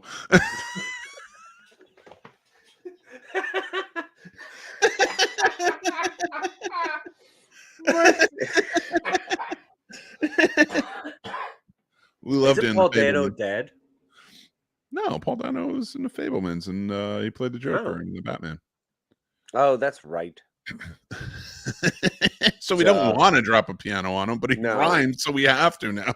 It's funnier if we could drop a piano on someone who's dead. That way it just falls on their cemetery plot. Like it just lands on the headstone. Way safer. In fact, that's what I'm aim for in my piano dropping career. Is just see how many famous people's dropping pianos on cemeteries. Oh my gosh, dropping pianos on like Mel Blanc's. Anybody who was ever famous in the cartoon world is just dropping pianos on them in honor of everything they taught me. Do you love Spacey Casey on his floaty boaty? Well, now you can get it from Galoob's Micro Machines version. And we somehow wrapped Galoob back up into it. That was too good. Oh my god, dude. Oh Lord. I love it. You need a boat blimp so bad. I'm hip. I would be down. Boaty. The floaty boaty. What's Dude, up? it should just be you're flying through Old Town Manhattan. It's just dumping planes everywhere. It's like the freaking Blitz. Oh my god. What is this? It's a blitzkrieg of keys. The night of broken harmonies. When they ask you who broke my teeth, you tell them Spacey Casey did from his floaty boaty with his 88 keys. You're goddamn right I did. You tell him I'm coming. You tell him Spacey Casey's coming. And hell's coming with me. I got a new shirt idea for the merch. I'm going to be drawing it up today. We actually do have new merch, just so everybody knows. We do have a new shirt out, and pertains to our wonderful Star Trek series, Warp Factor Fiction and Quarter Impulse. Do you even trek, bro? Do you even trek, bro? It's out now. Go check it out. Do you? Because if you don't, what are you doing? Dude, Spacey Casey and the floaty floaty boaty. Floaty baloney. My father-in-law just comes to like where his boat lands, and it's just like, what are you guys doing? And it's just us filling up a balloon. Yes. We're making a floaty boaty. Casey needs it. Prepare for the floaty boaty. He's just like, you're like, a piano will never fit on this. Listen, man, we got to try this first. We got to make sure you can actually float. If you don't believe in yourself, then what are we even doing here? Floaty boaty time. Nothing in history. All I keep imagining is the floaty boaty from Chip and Dale's Rescue Rangers. Which is funny because I'm thinking of Darkwing Duck and how I could use this instead of let's get dangerous. I could be like, let's get melodic. And then I start dropping pianos on people. That's what I say. And they should all be Kimball pianos. Yes. Every single one of them. Oh my gosh. Instead of Acme, we just stamp it with Kimball. Everything is Kimball. It's like our Acme. Where'd you get that C4? The boner pills or the bombs? Both from Kimball. Both Kimball Co. If you're not aware of the Kimball Co. Oh, gotta be in it to win it. We'll make a magazine. Exactly. Bingo. It's like a redneck's. Our magazine is like a redneck's wet dream. Oh, hey, give me on. Okay. Sorry. No, it's good. It happens. Hey, Fred's here. What's up, Fred? Hey, Carroll? Fred. What's up, buddy? You missed the space. Hey, Fred, by the way, I saw your post the other day, and I want to say, the hell with you, go Yankees. Hey, go Sox. Screw the Sox, dude. Who's got the better? Now I want to know who's got the better thing. Projection? Yeah, I don't doubt that they. I mean, we'll see. We'll see how it goes. Streak, not streak. What is it? Fucking. What am I thinking? I don't know. Because, like, I mean, record, we all know. Oh, okay. Right now, they're in second place behind the Rays, 12 wins, 7 losses, and the Red Sox are in last place with 10 wins, 10 losses. Give it time. I will. I'll give it all the time when we win the World Series, buddy. Long season. The Yankees do. The Red Sox do more. Crazy strong. The Yankees have, they got a couple hitters. True. I say we just become fans of something else. I mean, I'm trying to become a fan of some other sport. I mean, there's still lacrosse out there. It's too fast for me. Yeah, fair. What about soccer? Can't keep up. Ties in with the whole Ted Lasso. There's DC United team here. I would be Ted Lasso, and that I would never understand anything that happened, but I do agree that I would do it. Yeah, you'd have fun with it. Listen, the chance alone make me want to do it. Yeah, I want to hang out with Chance the Rapper a lot myself. That is not what I meant. I think you know it, but I'll just roll with it and be like, yes. If I have the chance to meet Chance the Rapper, I'm in. Yeah. He seems like a cool guy. He seems like a really cool guy. He also doesn't seem like the type of guy who would ask Scarlett Johansson what Ryan Reynolds was like. No, not like Gloop did. Fucking Gloop. Fucking Gloop. Oh, Glooping it up. Your cup is here. I don't know if you got me. Oh, sweet. Yeah. Yeah, so you got your Joe Bob cup is here as well. Yes. And then that's back tonight. Oh yeah, new season starts tonight. And he's got a Tim says that the Goblin might be coming on. And I love me some Goblin. Goblin. Their soundtracks from like Suspiria and Deep Red and such. Oh gosh, that's brilliant. right. Okay, gotcha. Goblin the band. I absolutely, but he's got some great guests on too. So I'm looking forward to it. See what he plays. It's always sort of a fun night, especially in the Mutant Fam. When he's got something on. At the Yankee game, a group of Dutch students were singing chants next to me, annoying. Fred, I feel like you're just the dude who gets annoyed. We say it with love. But I just feel like there's certain things that happen in life that it's like, yeah, I'm not cool with this. I'm not okay with it. And it's like, that's not abnormal behavior. Not at all. It's like, again, I feel like how I get annoyed about the word pop being used to describe soda is kind of how Are you annoyed by it, or are you willing to create a sweeping declaration and insult everyone else who uses that word? Yeah, probably that one. It's probably do we call that annoyed, or do you get some sort of strange justice that you feel the need to just cut them down? Oh no, this is not justice whatsoever. I completely. Oh, okay. I mean that's nomenclature.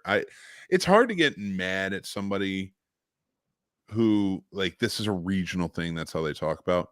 But I can be indignantly mad. Yes. No, like which is always funny. I completely 100% agree that my anger towards people saying that or saying things like that shouldn't exist and I should just let it go.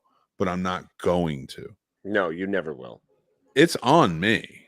I know that going in. Like like when I'm in justice mode, I know isn't on me. I'm like, you deserve this. You're a cad and I don't like you. But this type of stuff, I absolutely 100% know. Like if somebody was like, shut up, Megan. Yeah, you're right. I get it. I'll let it go. Because I know that I'm wrong. I can accept this. Not when Fred, because the Yankees are great and the Red Sox suck. But everything else, Go Sox. No, you love the Sox.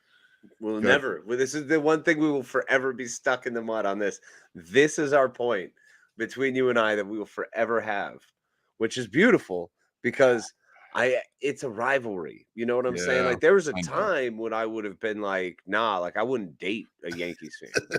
Like it was hardcore, man. There was a time when like what was that freaking movie? Not Summer Catch. Like how I immediately went there. I love that movie. I do too. I love that movie. Summer Catch. I am not saying anything negative about that. It's got Matthew Lillard, Jessica Biel, and Freddie Prinze Jr. Wilvar. No, I'm not. We're not done there. We're not finishing up there. Will Valderrama as Mark Blucas. Yep. It has so many people in it. Bruce Davison plays the dad. Fred Ward plays Freddie Prinze Jr.'s dad. Dude, I love that movie. To me, I watch it every summer because it gets me in the mood. Yep. For summer. Like it's Summer Catch for me is right up there with Bull Durham. All right. You need to slow down a little bit. What? Let's pump those brakes just a little bit. When it comes to watching those movies, I get it. That's my a baseball movies. Feature. That's I never put those together. That's a good double feature. I'm more fucking with you about comparing them, but I like that. I might do that double feature because that is a really good summery baseball because it baseball lasts spring through fall. So like it does, I don't feel like it's just not a winter sport. It just doesn't work in the winter. It's the only time you don't play. That's it. But everywhere else it works. But summer is where it really hits. Like you think about summer and you'd be hard pressed not to think about baseball, especially even if you don't like it. That's why it's America's pastime. Well, it's funny that they're considered the boys of summer who then played in the fall classic. So that was one that always messed me up. I was like, I don't get it. So and I'll always watch like the first couple weeks of baseball because I love it. And then I immediately get tired of it because I spent years of my life following every game. And eventually I'm like, I can't watch every game anymore. So now I get into it around so the opening of the season and then what is it? All-Star game. I always enjoy watching it right before the break and then right after the break. And then usually the playoff run. So starting August again, I'll pick it back up.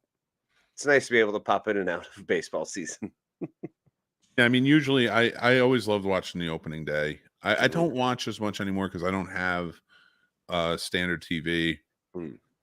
It's coming back though because my kids are really interested in watching basketball, and which I encourage. Fine by me. Yeah. But because I didn't have it for so long with TV, I will get TV. Usually I re-up on my regular TV to watch football every, because I do fantasy and all that, and I like to be a part of it. But because I don't have it the rest of the time, I've been missing the opening days last few years or so. And I blame cable for that because cable's just too damn expensive. But I always liked opening day, maybe having like a bag of peanuts, having a beer, watching it. And really, I only drink a couple of times a year, and it was usually during opening day, then maybe draft day. Bless you. And a couple of other times, but those were always fun for me. And then then I would watch in the summer because after the All-Star game, everything matters. So it would be nice to watch that. But you know what I actually really like watching more is when the kids play Little League. When it's just fun. Or the World Series, when I said kids, I meant my kids. I don't mean I just randomly. No, I kind of figured. I didn't. No, I'm not putting it out there for you. I'm putting it out there for the world, guys. I don't just randomly go watch kids play sports. I watch my kids, and when we watch the World Series, we actually have a stake in it because Tommy's grandparents manage the World Series of Little League in this area. Oh, that's awesome. And they actually end up going to Pennsylvania when they do the big one. That's cool. So, that's why we'll watch it. There's a bit more of a stake in it. But, I'm not just randomly going off and playing Galoob with a bunch of kids at the park. I don't know why. Chanting at sporting events is common in Europe. Just saying. I'm in. I got nothing against football, soccer, as we know it here, but football over in literally everywhere else. Yep. Which you know what? I heard a funny because it was the guys from It's Always Sunny were talking, and what's his name? Dennis. Glenn Howerton. Howerton. Yeah. He's just they're talking about soccer. Well, they're talking about football. Yeah. And they thought because Rob McElhenney was saying football that they meant soccer because he owns the team, but he was actually talking about the Eagles. Oh God! And they're just like, "Are you talking?" Are you talking about American football? Or are you talking about soccer? And he goes, "Well," he's like, I used to call it soccer, but now I call it football." And Glenn Howerton gets real upset, and he's like, "They invented the fucking word. We didn't invent soccer. They invented the word, and then they changed it. That's not our fault. If we call it soccer, you can't get mad at us." And I'm like, "Yeah, it's true." I was like, I get it. I was like, I get why you would get mad about something like that. But yeah, that's true. My kid wore a Yankees hat, and I never felt more failure as a parent. I would. Jesus Christ. So. Hey Fred, I want you to know there's a support group, Fred. Well, I'll send you the link. We're here for each other, okay? Guys, get over it. My uncle. Fucking not my uncle. That's a bad way to go. No. My sons are both Eagles fans. Yeah, right. Where's that support group? Yeah, don't worry, buddy. I got you. See, you gotta let it go. Let them be. I have now relegated myself to the understanding that just let anybody be a fan of whatever they want to be a fan of. Exactly. Hey man, you want to go scream for that laundry? You scream for that fucking laundry. Exactly. You know what I'm saying? I don't want to say who my daughter's a fan of when it comes to the foosball. Can I guess? Yeah. How many guesses do I get? 3. Okay, I get 3 guesses. Is there a proximity challenge where if I'm close or in the same state, you'll at least give me a hint? I will only do that if you take 2 guesses. No, I'll take 3. All right. Let's think about this. Let's think about this logically. Where could we go with this? What would it be? I'm going to start by my first guess saying the Commanders. That was so not right. But I figured because it felt too easy. Well, and also the Commanders I wouldn't feel bad about. If my daughter was cheering for them, I'd be like, heck yeah. And I don't really feel bad. But yeah, there it is. I know who it is. The Dallas Cowboys. Yes, sir. Ding, ding, ding. Correct on number dos. Oh, that's a tough one. That's like being a Red Sox fan. Oh, it's so painful. I mean, I know it's got to be hard as a Yankees fan to understand what it's like. I mean, but us together as Giants fans can come together and and see what it's like when people just cheer for the constant winners. I Bandwagon fans, I believe they're called. Wait, whoa. Slow your roll on this one. You need to get on your floaty boaty and go on an apology tour. I'm gonna go start dropping some pianos, case, baby. I got pictures of me as a baby in Yankees gear, and they weren't winning. No, totally fair. Yeah, no, actually, it was kind of funny because 1000% when I was a Bulls fan, I was a bandwagoner. I was not even a bandwagon. I went straight to the Bulls. It was 1984. So I was born in 82. So like I went straight to the Bulls. And yeah, I understand why I did. Yeah, I mean, I was a UConn basketball fan my entire life. Now, mind you, they've won my entire life, but it's also the only team we had to cheer for. After the Whalers were gone, that was it. And now I cheer for and it's only like a regional thing. I'll cheer for the Wizards. Yeah. So yeah. I saw my Celtics. I've seen my Bruins. I've seen every professional sports team I've ever cheered for win a championship in my lifetime when I could cheer for it. So I feel kind of like I'm good there. So who is your? Because I don't think the Bruins were always your team as hockey. So mine was always Rangers growing up. Oh. So when I was young, when I first started following it, I mean, obviously the Whalers were always there, so you always cheered for them. But I was an Avalanche fan. I loved the Colorado Avalanche. I did. I like Patrick Waugh.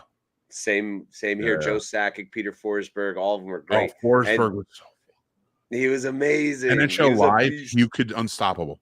Yep. And then, but it was funny watching them because so I started cheering for them at the same time they became a team because they had moved from the Quebec Nordiques. So I was like, all right, cool. So I got really into them. And after about 2 seasons, and I was like, nah, because all I ever watched was Nesson, like the New England Sports Network. So I watched more Bruins games while I was an Avalanche fan, and I just eventually was like, all right, Ray Bourque is all things Boston, so I guess this is who I am. And you just kind of become one with the TV and Cam Neely and all those guys. And I always followed. Here's my other thing with sports is I never, even getting into sports, I wasn't all just about one team. I loved every team. Oh yeah, you watched everything. Everything. Yeah. And I wanted to know everything about everything. I follow all the stat lines. I mean, every special, every interview, everything with any and every sport. Like it was ridiculous. I did that with that much sports. Sports were my Dungeons and Dragons for a while, That, and it was, I love that too. I was very similar in that sense. Like from the time in the morning, whether I'm going to work or whatever, Sports Center's on. And I'm seeing what's up. And now I don't do it as much. I do not lock myself into sports as much anymore. I'll pay attention to standings. Maybe I'll watch a couple games here and there. Yeah. But I've reserved myself out of it because I think sports stopped being fun when more and more, for 2 reasons. And this is just my feelings on it. So nobody has to agree with me or anything. But like, one is more and more politics got into it. And I'm not even saying like the politics of like the government. I'm talking about, it just always seemed like things were changing because somebody didn't like this or somebody new took, and it just was like, football really pissed me off in that they would just keep changing rules and so, and I get tired of it. And I get the safety rules and things like that. I'm not against it or anything, but it extended farther than that. And I was just like, all right. And then the politics of like, there was a lot of rough things for a while there in that lull. And I would call it almost, and I love Kobe Bryant, but in that lull between Jordan and LeBron, where Kobe dominated, and that's great, but it just seems like the league had a lot of issues. And I was just kind of like, I'm just not. And I used to try and watch every basketball game. Like, and it did, as much as I like the Bulls, I would watch every game because I love seeing all these greats play. And I couldn't do it anymore because I was like, just always there's something. Like Rodman really took me out of it in the later years because I was like, all right, man, like I was like, I just want to watch basketball. I want to see you catch some rebounds, dude. Like, I don't want to know all the craziness that's going on outside of that. And then so stuff like that. And then of course baseball with the home runs were great, but the doping just got to me. It really hit me hard. Yeah, I'm with you. For me, it's always been about I started to dislike the quality of human beings that were playing the sports that I was cheering for. Yes. So I stopped cheering for the sport. Yeah. I don't give a need shit. to. Like when people watch our shows, they don't need to know what our politics are. Mm-mm. You know, and most times, like, there's people, like, we have a lot of people who watch us who have different views on things. Mm-hmm. And I don't feel like we shame anybody or we tell them like you're an idiot. Everyone has a right to their own opinion because I have not experienced everything you have experienced, and you haven't experienced everything I have experienced. So who are we to judge? Exactly. Mine more when I get annoyed it's a common sense thing. Like, Mm-hmm. you know, so like I feel like this is the logical step. Why aren't we taking this? That's where I get most annoyed. I don't care about you know, like all the little stuff, especially when it comes to everyday Americans. I hate the fucking government, but that doesn't mean that I hate America. I love this country. You know, so and when I say I hate the government, I'm not one of those crazies who sits in a fucking cabin. I just mean get your shit together, please. Like one of those, like, you guys are pissing me off because you don't have your shit together and you don't have any of well, our... because things aren't getting done. That's my problem. I'm annoyed when things get stagnant in the name of progress, but there's no progress being made. It's like, you know what I'm saying? It's like, well, you're just lying. You're lying to my face. You're pissing on my leg and telling me it's raining. Go screw yourself. Yeah. Like, we're not men of action, government, so don't worry about us. No. And we're not inciting anything because nobody listens to... No, we are men of consideration. Real men of consideration. This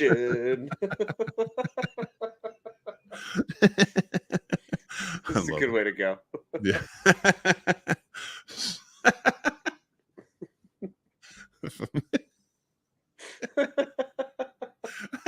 Glad I got you with that one. Spacey Katie. Spacey Casey on his floaty boat is a real man of consideration. It's a piano or drum. Oh my god. Beware, his keys are more dangerous than Alicia. Oh my god. No. Dude, I'm still on the other thing, man. I haven't even hear you. Still on the other thing. You went too fast. Oh, dude, I'm still trailing behind. Like I'm like Godzilla flying after the floaty boaty, but I can't quite get it. Not fast enough. Dude, I still hear you. I watched, on your recommendation, I watched 3 episodes of Perry Mason. What'd you think?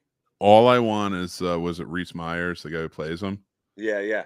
I want him to be in a Godzilla movie now because the original Perry Mason, Raymond Burr, was in the original Godzilla. That's all it's a great show, but that's literally all I'm thinking at the moment. Amazing. Because my brain, that's how it associates. It's just like, well, he's playing Perry Mason, and so did Raymond Burr. Let's get him in a Godzilla movie. Let's put him in a Godzilla movie. All right. Perfect. So no, it's a good show. It's a dark show. Oh, very dark. Oh, it is.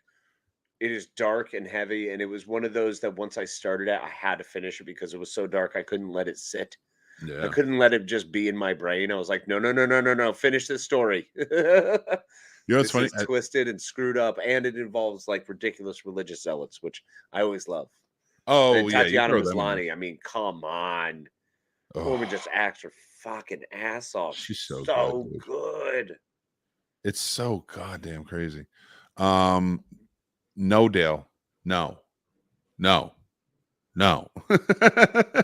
What is it? Is it fly? something? Fly beagles fly. That's it. It's what fly, floaty boaty, fly. Who's your favorite cartoon dog? Tell me right now. Don't think about it. You just got to say it. It's the Huckleberry Hound. It's the one that always pops in my mind when anyone says cartoon dog. I don't know why. I like it. I can barely remember his voice, but it's always Huckleberry Hound. As much as I like Snoopy and you know, a lot of the good ones, Odie will always be my favorite dog. Yeah, Odie was dope, man, because he was sweet. Odie was always sweet, and Garfield, as much as he hated him, always loved him and took care of him. Am I your Odie? Is that what you're getting at? No, I don't launch you from chairs and shit. I'd say anymore. Dude, wait a second. Are you calling me the fat cat here? I mean, fat cat because you're sitting pretty, yes. Not fat because of your stature. Are you calling me Garfield because I like lasagna and I'm fat? Well, I'm And I not hate Mondays. doing that. That's it. You earned yourself 4 more shows next week. We're just gonna make them up as we go. Sorry. Punishment is always just you have to do more. We're gonna go live, and it's just gonna be like, well, how about that, Casey? You just have to sit here for an hour.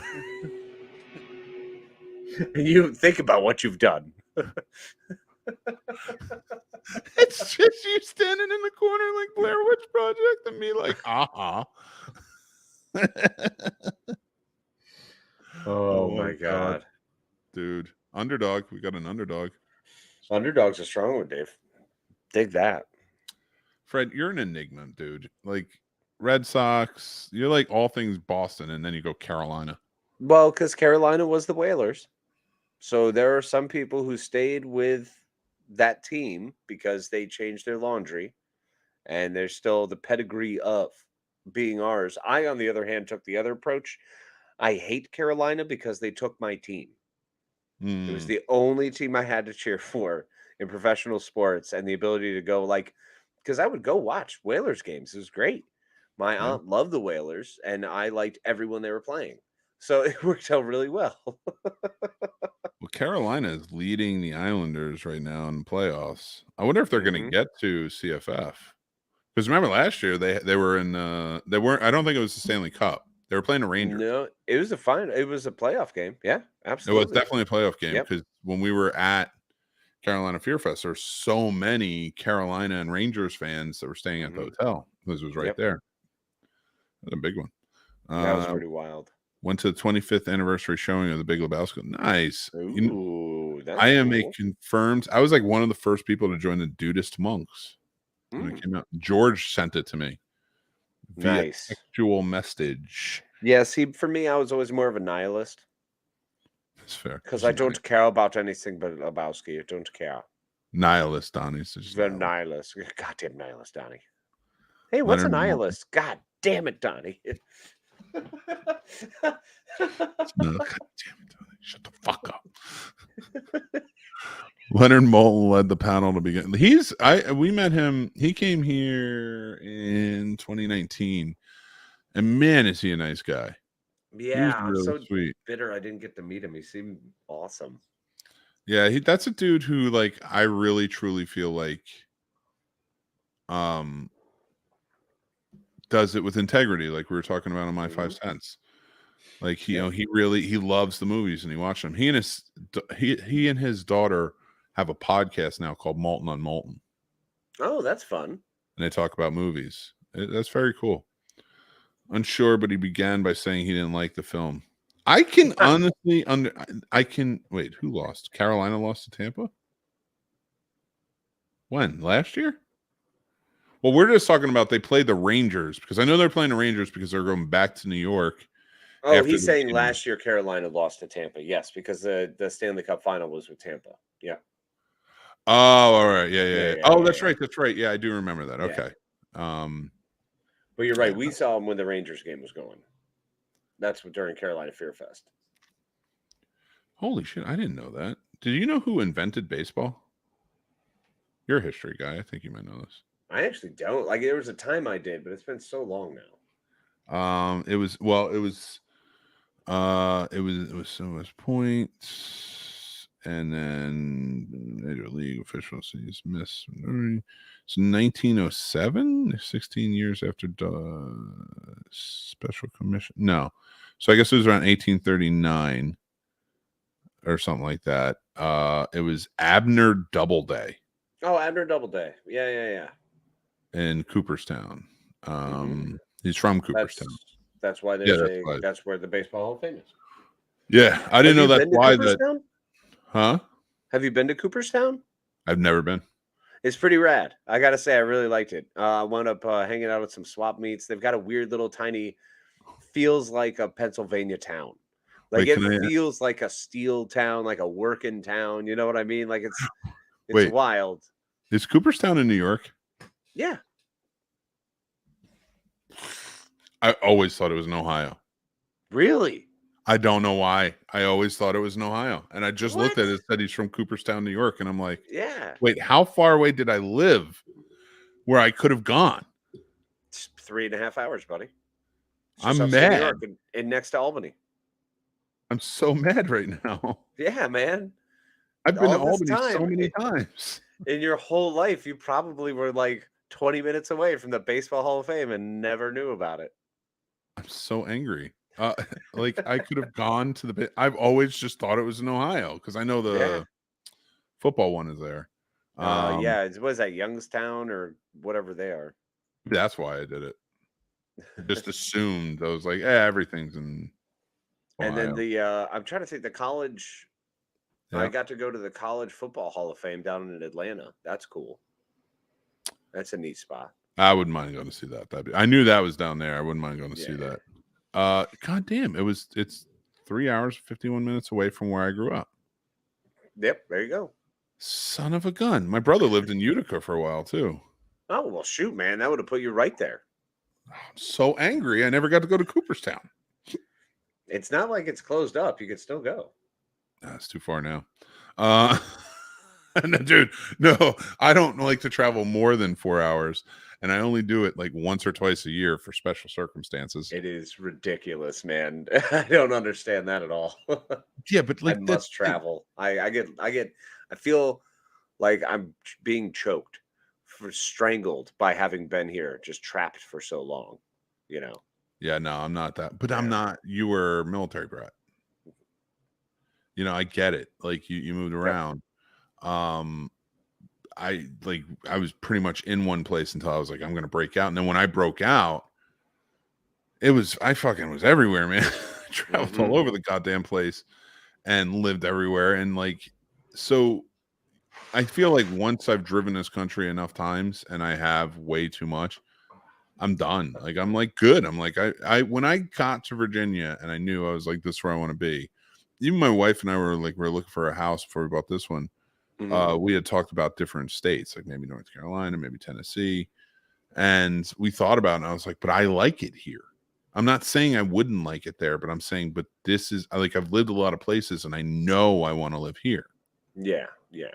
So I'm happy here. And that's why when other people are like, yeah, no, I don't know if I want to be here, there, or the other thing, like, hey, whatever. If you have nothing tying you down, go, you know, like, I get it. And like, I tell my nieces who are young, like, get the fuck out. What are you doing? Like, why are you worried about staying in New Jersey for the rest of your life? Get out, go see the world. And then when you're 35, 40, figure out where you want to live and stay there. Fuck that. Just keep being Bedouin. Just keep traveling, keep learning. Nomad down, floaty boaty. All right. We know you're gonna travel by air. Okay, Captain Sedentary. You're there and you will never not be there. I will just continue to travel. But that's fine and that's okay. But you didn't travel like I did in the 20s. You were here, you were doing your thing. So like I get the trade-off. Whereas like I don't judge you for wanting to travel. Like I get it. And I think you should. I think you'd love it, especially at the point you're at in your life. I'm sedentary now because I love where I'm at. Like, so, but like then like I loved all those experiences. So I definitely get it. And I always tell people if they want to travel, go for it. Football Hall of Fame, you may be thinking, no, I knew that was in Ohio. That's what it was. Canton, Ohio. Yeah. I knew the Football Hall of Fame was in Ohio. I know the Rock and Roll Hall of Fame. I just happened to think that the baseball was too. Yeah. But actually, to your point of traveling, what is a Hall of Fame that you haven't been to that you would really like to go to? Wow. Well, I've been to the Hockey Hall of Fame in Toronto. Nice. But I never went in. the Hockey Hall of Fame in Toronto. It's a huge building. I really like that one. That would be pretty dope. I'd like to see what's in there. I think that would be cool.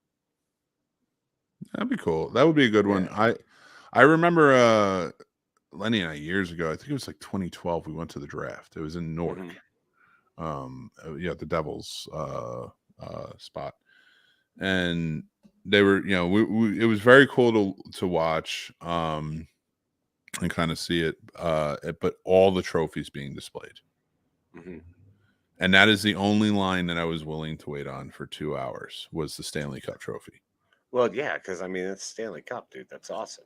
Well, you know what it is? If it was like this stupid shit they do now where they put it behind plexiglass and you take a picture with it. Like, I don't understand why people pay for photo ops at conventions when it's behind plexiglass. I don't understand it. It's not a photo op. You're like, I'll just tell me who you want. Stand next to a wall and I will Photoshop them next to you. It's the exact same fucking thing. Done and done.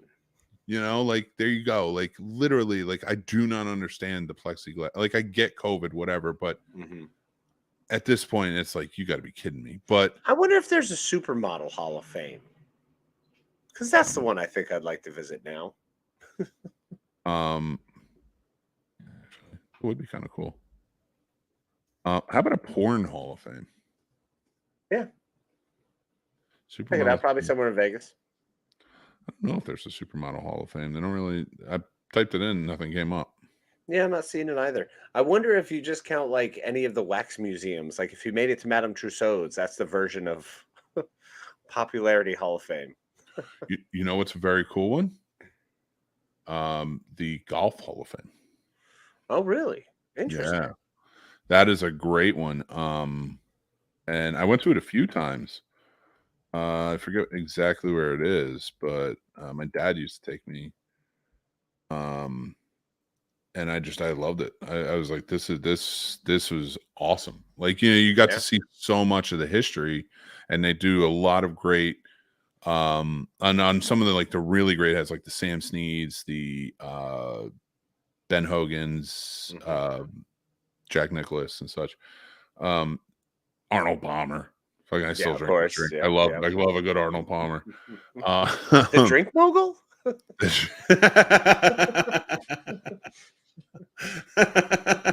That is still my favorite Sports Center commercial.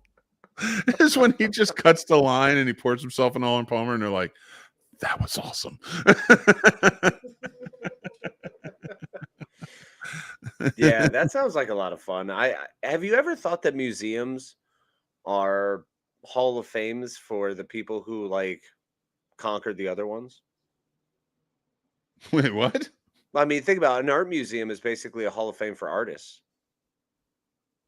Oh, that's a good point. And if you ever think about like going to a natural history museum, like whatever king or whatever relief they have of a queen, whoever's on there, that's a Hall of Fame of that person, being able to rule and rise above all the millions of other people underneath them. It's true. Interesting. Like the Southern Hall of Fame. Ooh. Yeah, we may have lost, but we don't see it that way. Yeah. No, there is one of those. I'm sure there's plenty of CSA museums that are like, yeah. The War of Northern Aggression, of course. Look, states' rights wasn't about slavery. We just wanted to be able to keep our workforce so we wouldn't have to spend any money on them and then continue to make money on this, workforce. But we have the right to do that. But it's not slavery. It's different. Yeah. Jesus Christ. Actually, I have a question for you as a history buff. And it comes down to it because I have two what do you call it? I have two examples for you, but I want to hear your thoughts on it first. God, I really thought you were about to say you have two whatchamacallits because I love those candy bars, but sorry. Next time you come over, I'll make sure I have some for you. So let's think about it this way. Collecting historic memorabilia like Nazi memorabilia, or I probably even shouldn't say that because YouTube's going to flag me. But so their memorabilia, or like the Japanese memorabilia from World War II with the Emperor. Do you think that is something that people should collect? Now, I'm not talking about actual believers in the cause. I'm talking about just like people who really like history, and that may be something, artifacts from that they like to collect. What's your feeling? I think we're so removed from history at certain points that the idea of collecting, say, a Spartan vase nowadays is cool, right? The idea of if I get a Roman coin with Claudius's face on it, oh man, that'd be amazing. You know, it's so cool, it's so neat. Yet at the same token, what we're also doing is still propagating the same thing about what murderers and destructive, forces they were, because there was different times. I think looking back and trying to judge history through the moral lens of today is not okay. I think that's just not going to get us anywhere. I think we need to look at things factually and understand what it was and move forward with ourselves. That being said, there is a really weird fine line when it comes to things like that in more of modern history, because we got the full explanation of who was doing it. We have videos of what they did. We have their own books and reports about who they were. So it's always difficult for me to say that private collectors should. It's a should or should not thing here. It's really tough for me to say that, because I think anyone, once again, chaotic freedom, you all have the right to do whatever you want to do, as long as you're not hurting anyone else. Yeah. But getting those pieces and getting those relics and those parts, there's always a reason for it. There's something that connects you to the past. There's something that you can bring yourself and transport yourself to that time in that era, knowing that someone held this thing like thousands of years ago. And how cool is that? What were those people like? Well, when you get to certain groups of people like the ones you're describing and collecting their memorabilia, we know what they were like. Like, it's not a mystery. There's not like something to uncover, like who could they have been? Like, no, we know. And they weren't great. So generally the reason for collecting is the entire impetus. So, like, I mean, I've got a coin floating around here. I've got a piece of Triceratops bone somewhere around here, Oh, that's awesome. Yeah, I think it's cool because I think it's neat, and I love sharing that stuff with River, and I think it's awesome. And I mean, I still have one of the rocks from Barcelona when I went to this tower that's like a museum that you go literally down into an active dig site where they have part of a tower from Roman centurions. Like, it's radical, man. Yeah, Oh, yeah. I heard about that. Yeah, it's freaking cool, man. Like, it was one of my favorite museum experiences ever. I mean, you're literally touching something that was created by a Roman at some point, and it's pretty freaking neat. That's But cool. at the same token, doesn't mean they were good. Doesn't mean they were nice people. I don't know anything about them. So it's when you start to remove the layers of knowledge and it just becomes about the mystery, I think it's totally worthwhile and it's fun to explore and it's fascinating stuff to learn and to discuss. But collecting that, I don't know. I feel like it's a bit untoward. Yeah, I mean, I think it's I kind of look at it on the basis of like Lemmy from Motorhead was a big collector of German memorabilia from World War II. Mm-hmm. And like he was always all about it. But when they would ask him about it, I'd be like, no, I'm not. Like, he's like, I don't give a shit about, like, it's not me like being a proponent for their message. He was like, that was a time in history that really interests me, and I love collecting this. Yeah. And now personally, whatever his actual stance was, if that was it or not, doesn't concern me. I'm like, the collector's a collector. Like, and I agree with you 100% that like we shouldn't be putting anything from our mind frame of what the time is versus like what it was then. Mm-hmm. But that memorabilia has always seemed to have been like illegal. So, yeah. Most of that was because they were outlawing those symbols. Yeah, it's fair. We have fair. to remember what that was. So it was an attack on the symbols. Yeah, and I get that, and I do, and it's such a, but see, that's where the snowball effect comes in. Like when you start something, how far does it go? What is okay? What is not okay? Because now it's such a sketchy thing. I remember my my uncle who fought World War II, and he killed. Weirdly enough, like in a Saving Private Ryan moment, he killed a German soldier with his own knife, and kept the knife because it was a hand to hand. He was like, "Fucking, I'm keeping it. I don't care." You know, and it wasn't for him. It wasn't a flex of like I killed a man. It was these guys were trying to like whatever it was, the belief of what they were, and we know what our belief system and what our thinking is with them. He just did it as a sign of sort of disrespect to them. Yeah.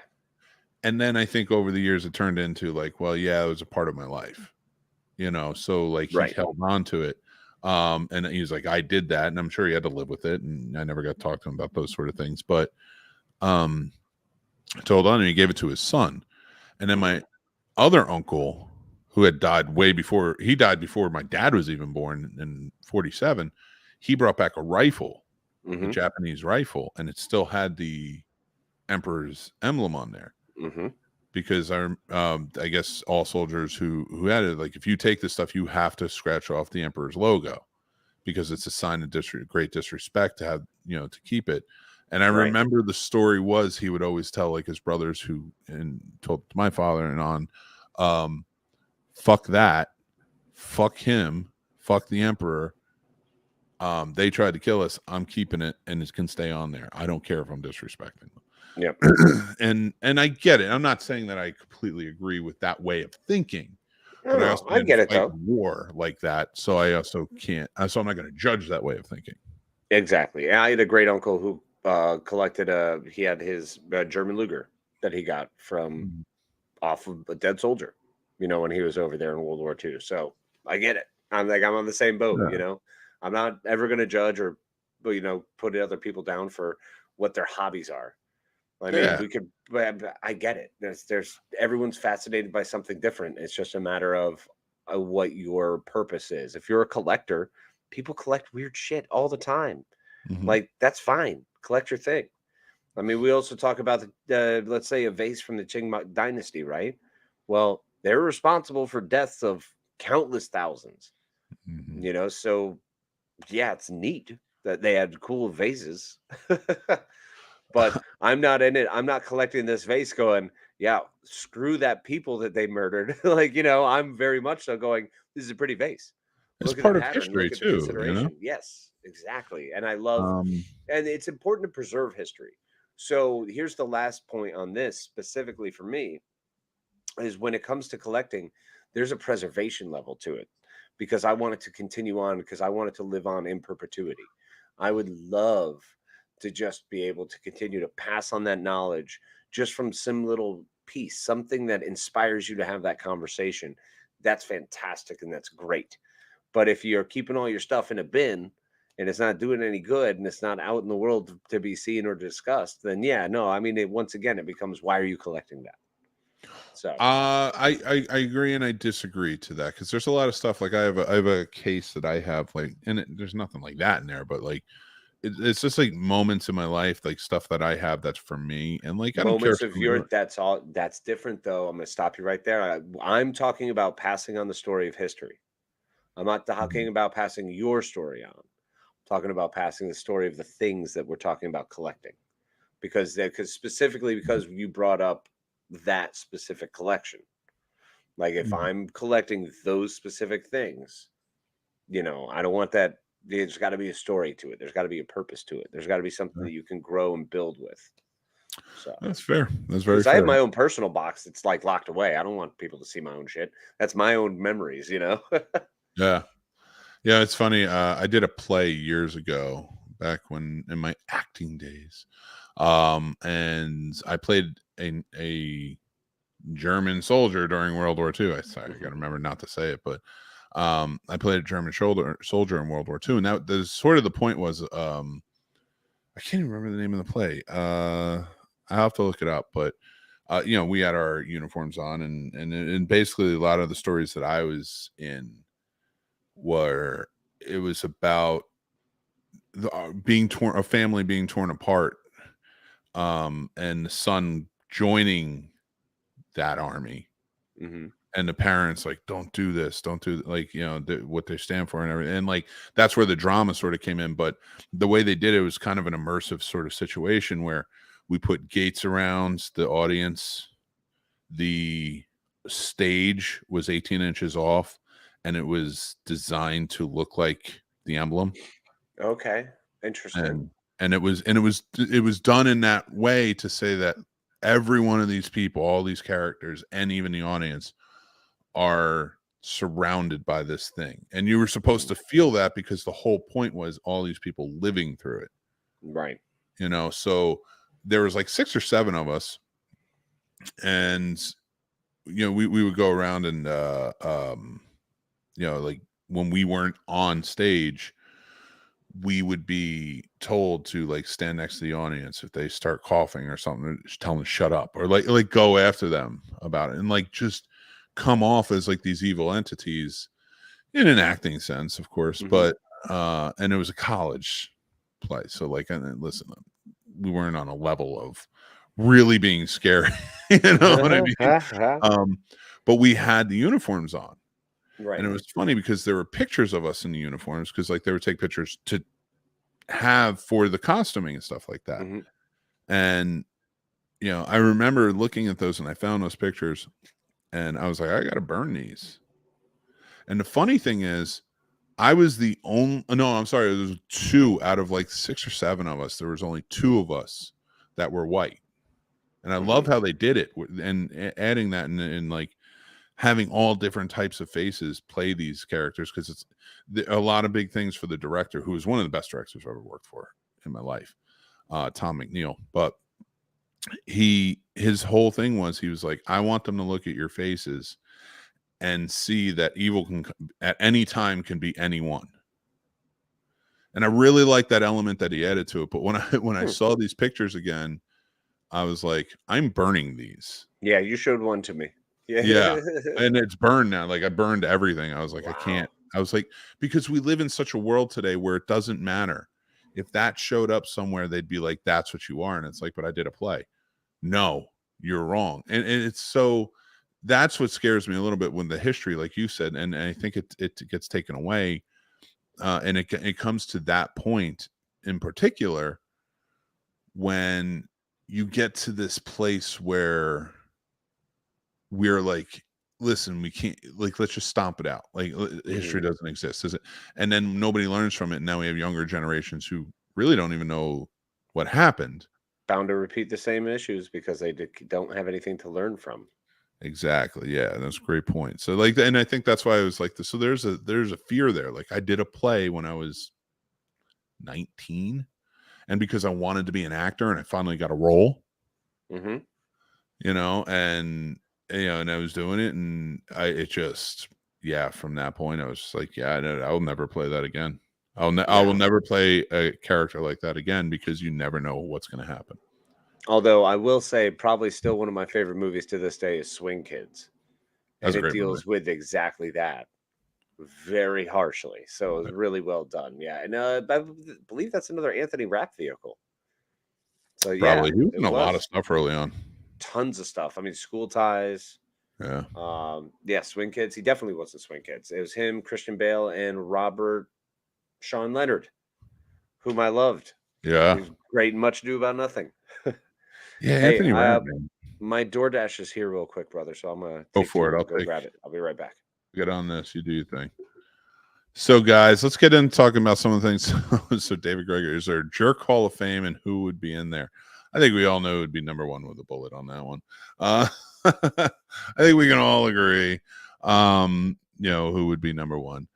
There's a guy in Jersey that owns Napoleon's penis. There's nothing about that sentence that doesn't make sense in my mind.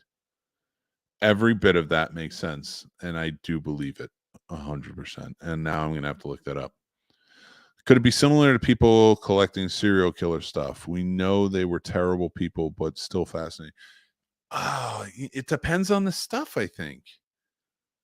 I really think it depends on the stuff. Like, for me, it's a little bit different. Like,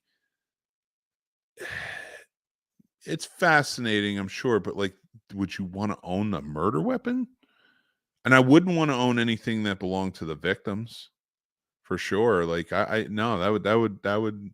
There's a weird level of disturbing level that just, I couldn't imagine owning something that a serial killer's victims owned or was on them in some way.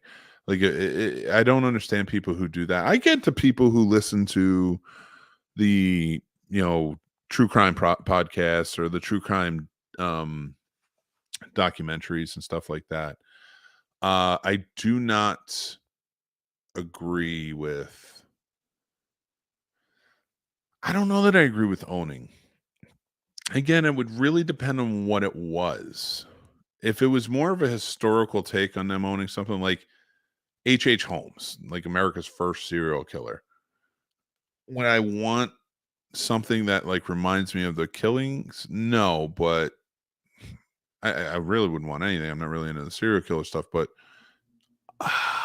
I don't know. I that's such a weird thing. And I would love to get Casey's take on this when he gets back, when I let him eat for a bit. But that's something for me that I just don't really think I'd gravitate towards. Like, I get the German and the Japanese during World War II, and even the Italian, because I see it from the other side. Like, I see why people collect other World War II memorabilia from any other country that was involved.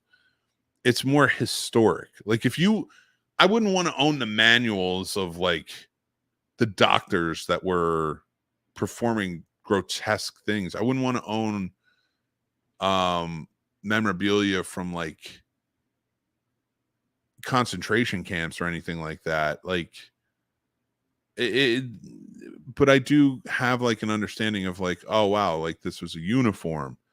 But then also it's like, why would you own it? Why wouldn't you put in, like, give it to a museum to put on display or something, so that way you could see what it was? Or I don't know. I don't know. It's like an odd one, but I like thinking about it. I like thinking about like what's the right and wrong of this. And even then, like, take away the right and wrong element out of it, because I don't want to tell anybody they're wrong for what they like. I just don't understand it, I just don't have that same feeling. Okay. So what do you say about this? So could it be similar to people collecting serial killer stuff? We know there are terrible people, but still fascinating. I said that it would depend on what it is. Like, I wouldn't want to own the murder weapon. I wouldn't want. Yeah, that'd be a bridge too far. Yeah. Yeah. I wouldn't want to own anything the victims owned. Yeah, that'd be weird. Like, hey, here's John Doe number 2's wallet from Ted Bundy's victim, or some weird stuff. Like, nah, I'm good. But like, if I'm driving around in a used car, and somebody's like, hey, this is Ted Bundy's car, I'd be like, wow, this thing still moves. But okay, I don't know if I want necessarily to purchase the murder scene as well. Like, I mean, that's another thing. It'd be a hell of a story, though. Here. Could you imagine you're on a date with somebody and you're like, hey, you see this punch buggy? Ted Bundy owned it. Hey, you see this bundle of rope and this duct tape? I haven't moved it since I bought it. Oh my God. You think this is the fake sling he put on to pretend like he was hurt? Oh my God. Why do you have that? Because my arm hurts. I mean, it's kind of weird, because it's also like, I know people who have skin lamps. And it's like, God. I don't think that skin was donated. I don't think the person went, oh, you should just have this. Like, but if it was from the set of Texas Chainsaw Massacre, it's okay. That's different, because that's not real skin, unless Toby Hooper's that sick. There's some, man. There's some that will go out and get it for the realism. So I get that there's a fascination level to it, and I'm with you on it being fascinating, because it is fascinating. But yeah, it definitely comes down to, what am I getting, and at what point you've got to continue the story, and you don't want the story to be marred, and you don't want to ruin the story. You want to be true to the story, because it's important to tell the story, because you're telling other people's stories. When you tell a serial killer story, you're telling the victim stories. So there's always a lot there that you have a responsibility to. So, and that's why I think it's important that if you're going to collect those things, that you have the entirety of the truth, and you make sure to never lose that. So it's not just about the item, it's about the story it tells. Yeah, I agree with you. That's a great point. But like, oh, actually, this is a good one. So like, what about like John Wayne Gacy's art? See, that's different. I think I'm oddly okay with that, because that's got like a window into someone. Now, it also depends, like, all right, if I'm spending money on this, am I actually, does any of this money go back to the John Wayne Gacy estate? Or like, is this, Fred, who's down in the corner, not Fred Carroll, but someone else, some guy, some John. Fred not Galoob. necessarily John Was. Yeah, Fred Galoob. There we go, Fred Galoob. So, if we're ever talking about somebody, it's like, yeah, like that jerk off Sturdy Galoob, not Sir Sturdy. Not Sir Sturdy, Sturdy Galoob. We love you, Sturdy. We're just kidding. But it's kind of like whose pockets am I putting the money in? Because everything has to be purchased, so it's also important to know where the lineage is and whose money, who's getting this money. Like that's like the Hitler pictures. I think fascinating, right? Fascinating. A fascinating window into the world of someone who did something so terrible. So it's interesting, but it's very interesting. We can only go so far. Yeah. I think there needs to be a respect handled with those things. That's really the biggest part. You need to respect whatever you're handling. Get the fuck out of here. I'm going to rewatch that movie just for you, buddy. I played the bailiff in the movie Extremely Evil and Vile. Malkovich was the judge.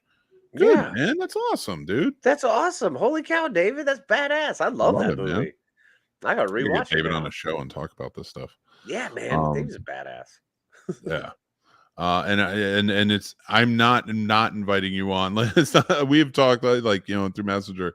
I'm not having you on. It's just been super freaking busy. Yeah, we've just been slammed. And a lot of people have been telling, like, you know, after CFF, it will slow down a bit to the point where like we can just invite people on, have more, like, because now it's just kind of calm. Once we're back into a summer adventure time, that's usually when we can kick off and start doing it. But it's always this weird lead up where it's like, all right, here we go.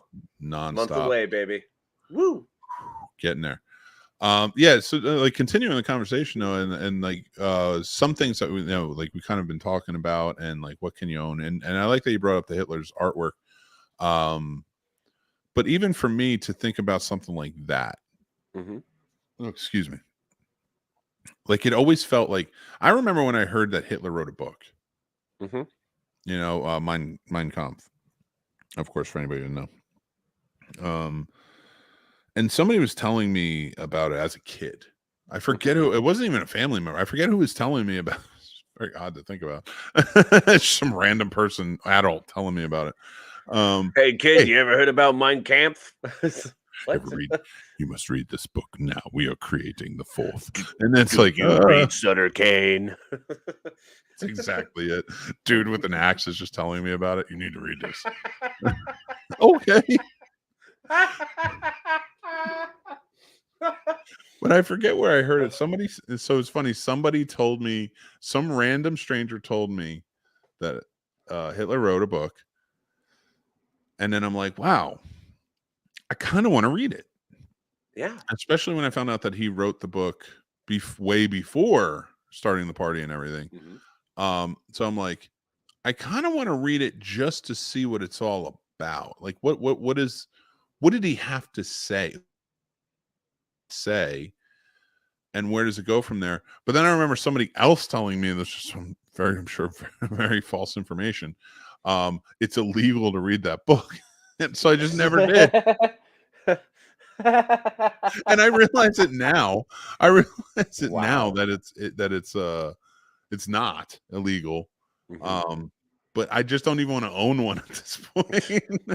Because like we've gotten to such a point where like I don't even want to buy tiki torches for my backyard.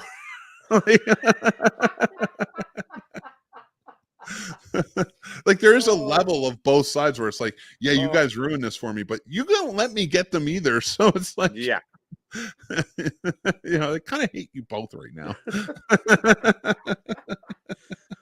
I think I used to be in a very similar boat where I would be afraid of, it was almost like a thought control over what I was allowed to intake and not intake. And I just reached a point where I was like, nope, I'm going to learn it all. I'd rather just, that's been my sort of way of getting back at the man. That's my punk rock, is I'm going to read all the things I'm not supposed to read. I'm going to learn the stuff I'm not supposed to know. And the more the deeper you grow. And then, well, I mean, Catcher in the Rye was a prime example of that.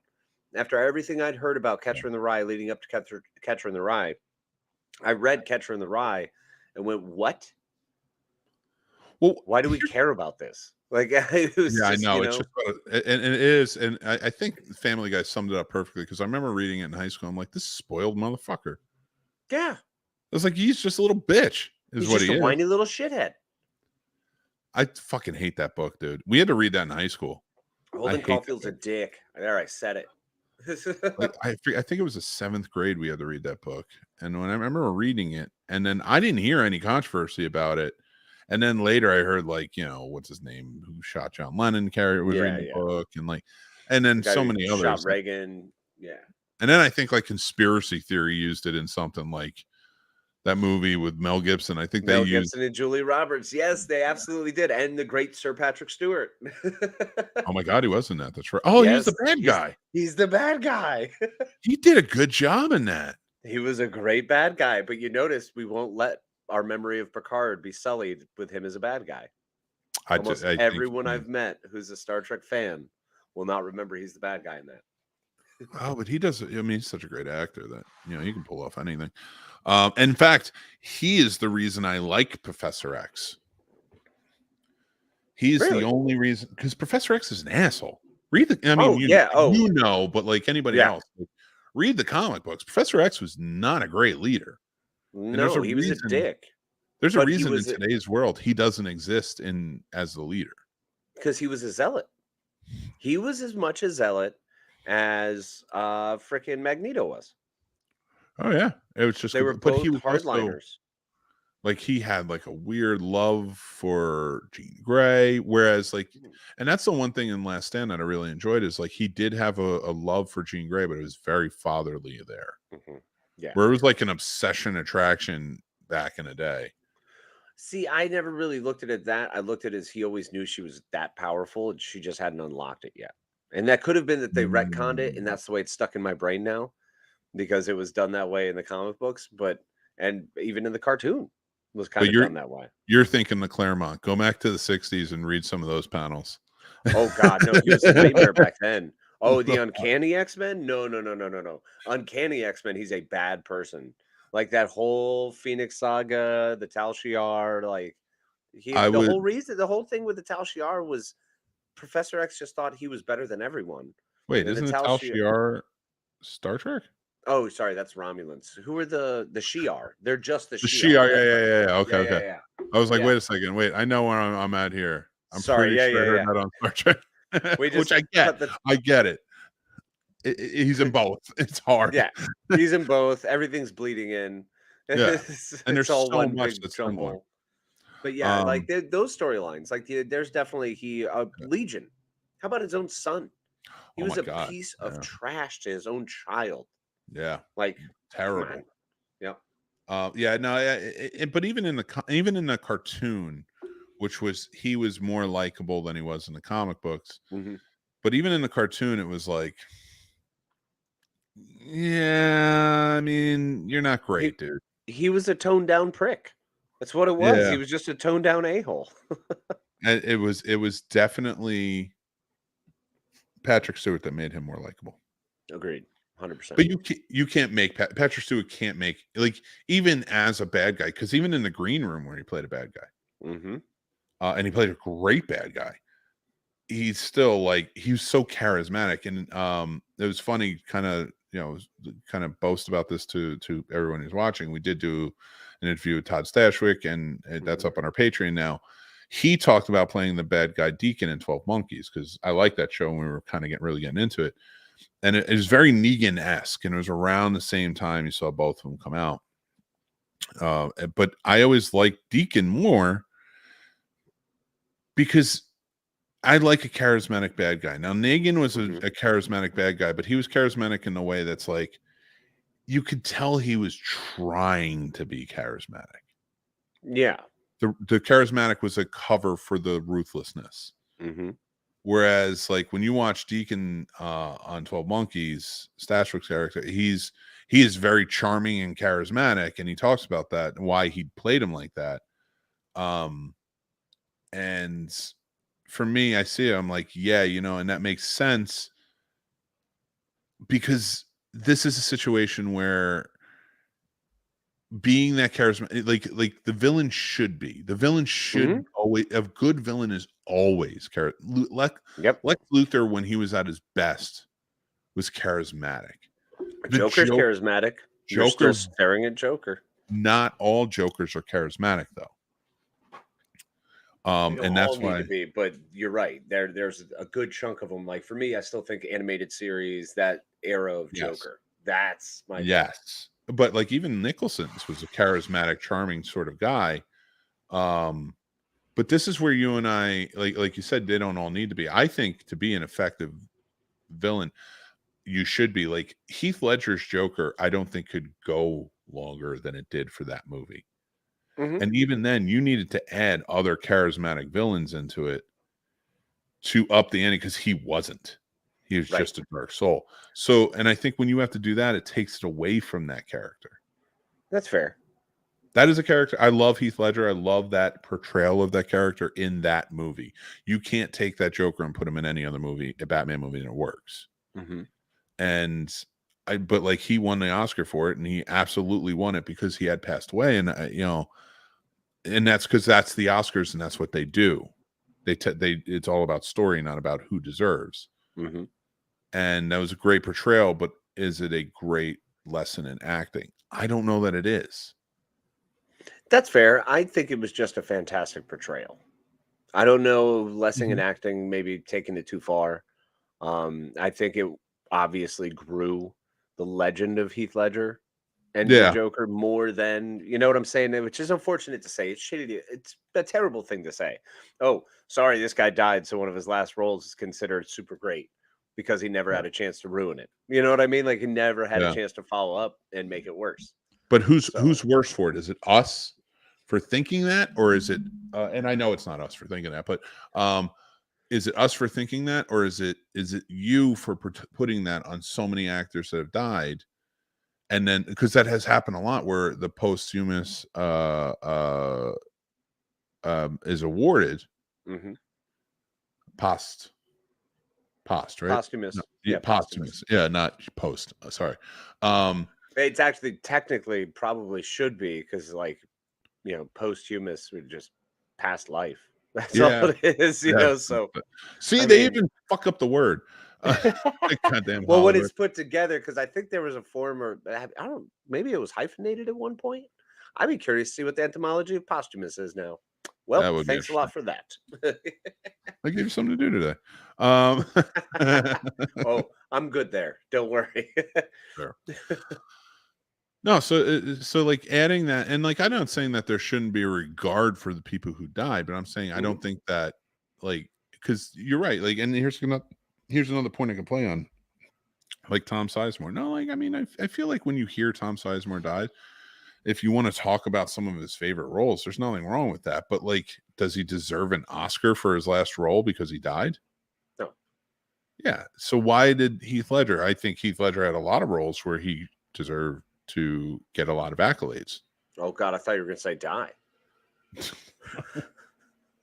No, I love Heath Ledger. Boy, Heath Ledger had a lot of crappy roles. That piece of trash really needed to kick it with those beautiful golden locks. Look, man, ever since 10 Things I Hate About You, I've been in on that guy.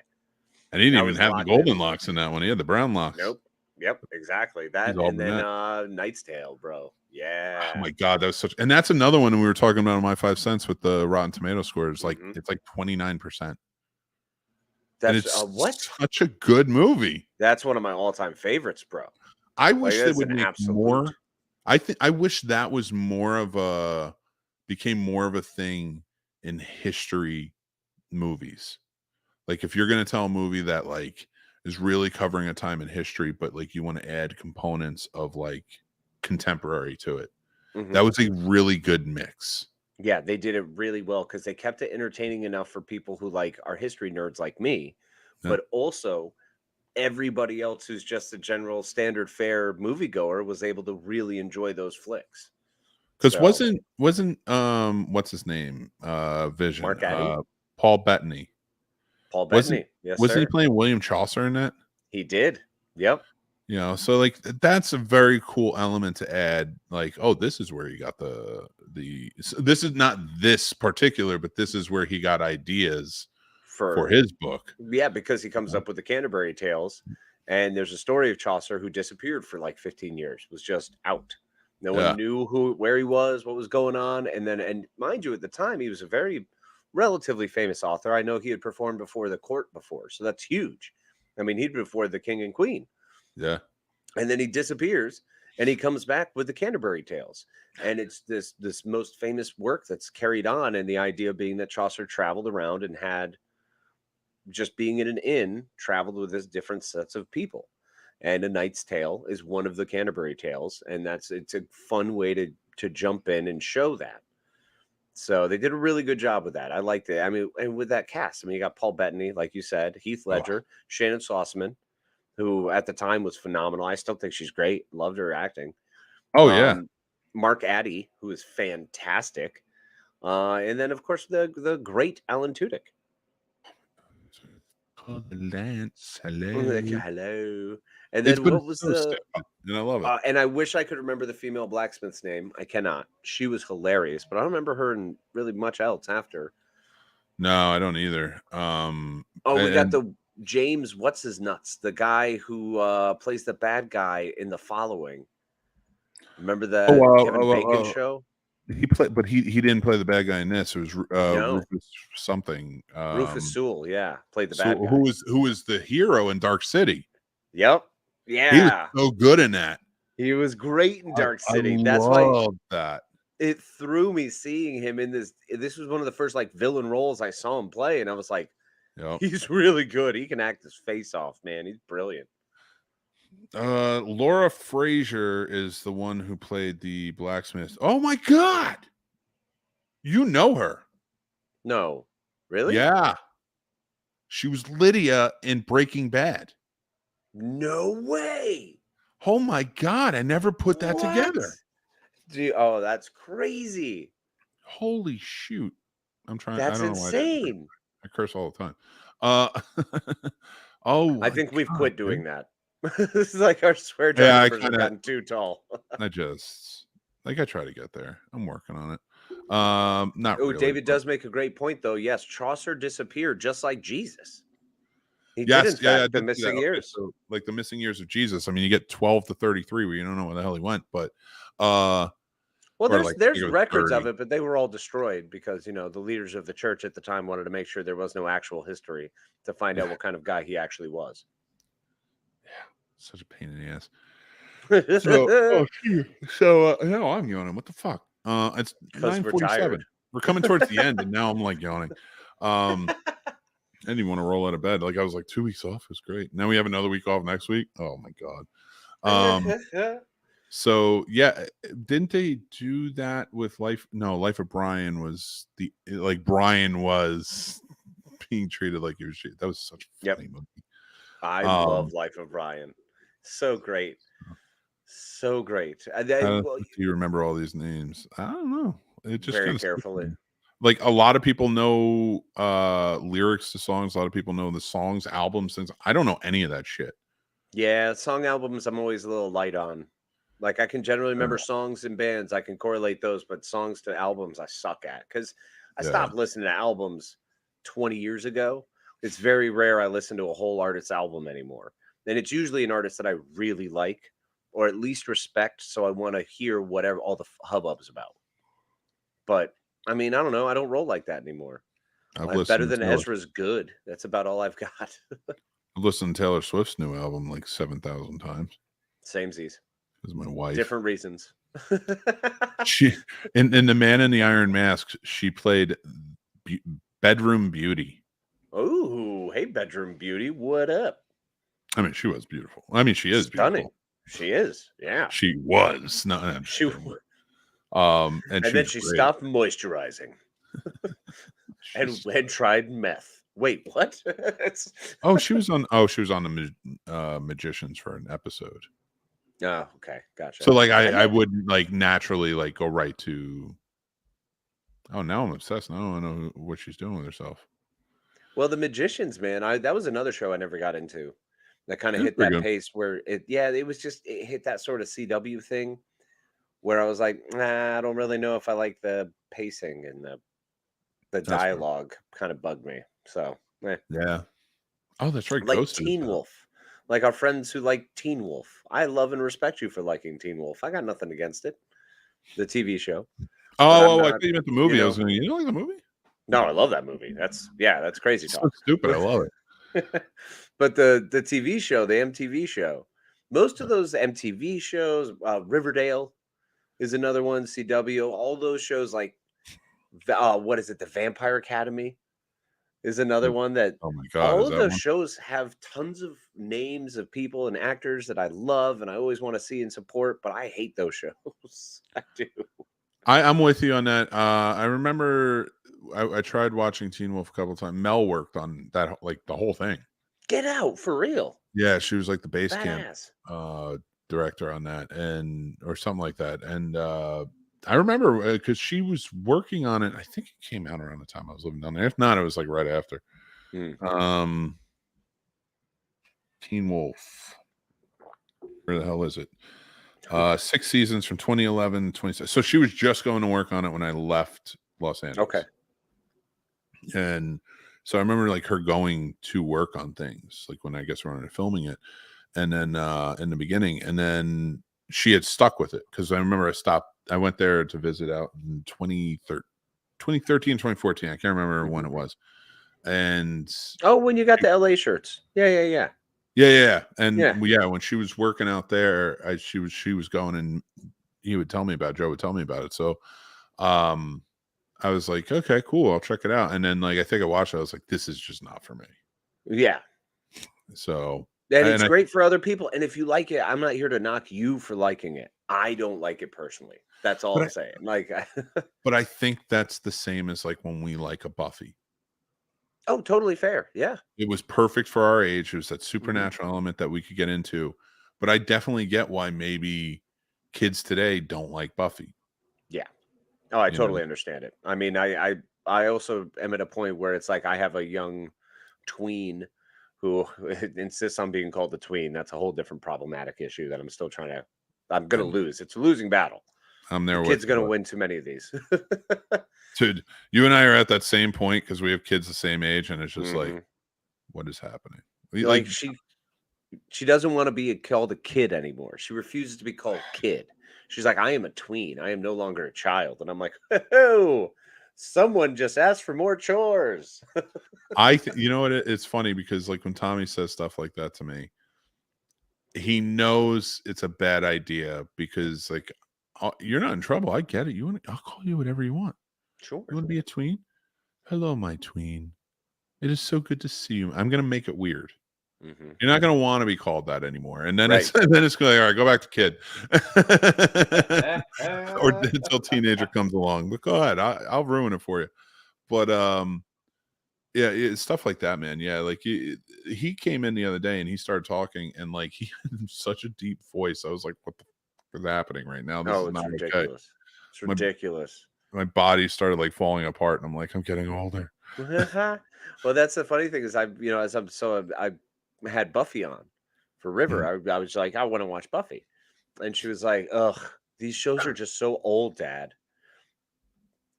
Well, can I tell you the day you guys were here and your daughter said the words to us when we asked if your daughter liked the Jonas Brothers. Now, the Jonas Brothers are kind of like if Power Rangers for us was just on that cusp of being a little too young for us. Yeah.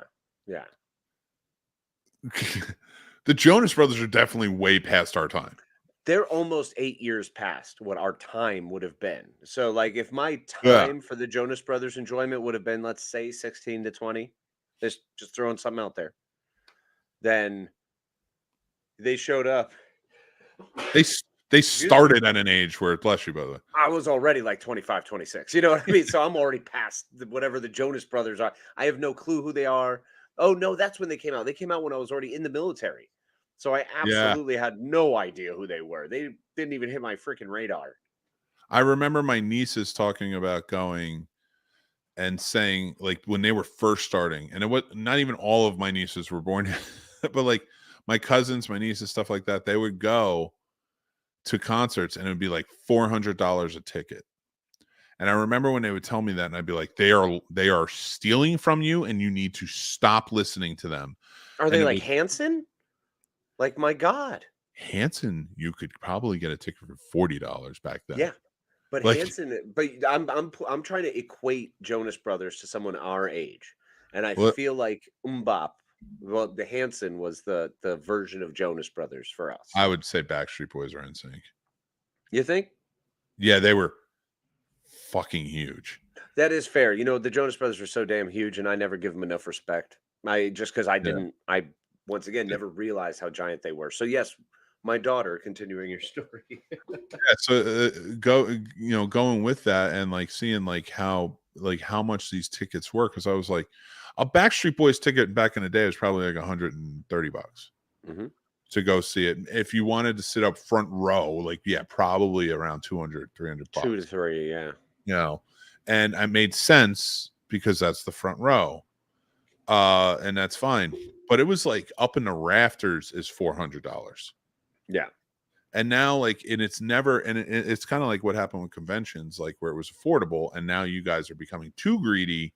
It's not affordable anymore. And I'm not putting that on the convention, because we know how it works. That's the guarantees that the celebrities have to have.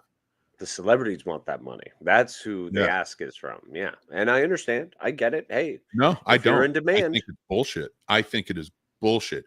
I'm not saying you shouldn't get paid for signing autographs. I'm not saying that you shouldn't get paid for taking pictures. What I'm saying is you are now, it has become a point where it's like you're not trying to make it, you're not trying to be accessible. You're trying to be elite. Exactly. It's greed. It really comes into greed. Like, this it's all greed. Yeah. Because you can't have one celebrity at a convention. Now, all of them have guarantees. Granted, they're all different, but it becomes this thing where it's like, yeah, I'm got to make some money. I'm doing this. I got to pay certain things. Understandable. But this is too much. And you're like, the fact that like there are conventions that have photo ops with people from Doctor Who or people from bigger stuff, and I have to pay $500 to $600 for a photo op, you're a fucking thief. You're a fucking thief. And I will say it now. I don't give a shit. If I like your show, I don't give a shit if I like you as an actor. You come to a convention and you charge that much for a photo op, you're a fucking thief, and that's it. You're a greedy little fucking thief. These are fans. You don't have a job. You don't have a job without the fans loving what you do, buying the shit.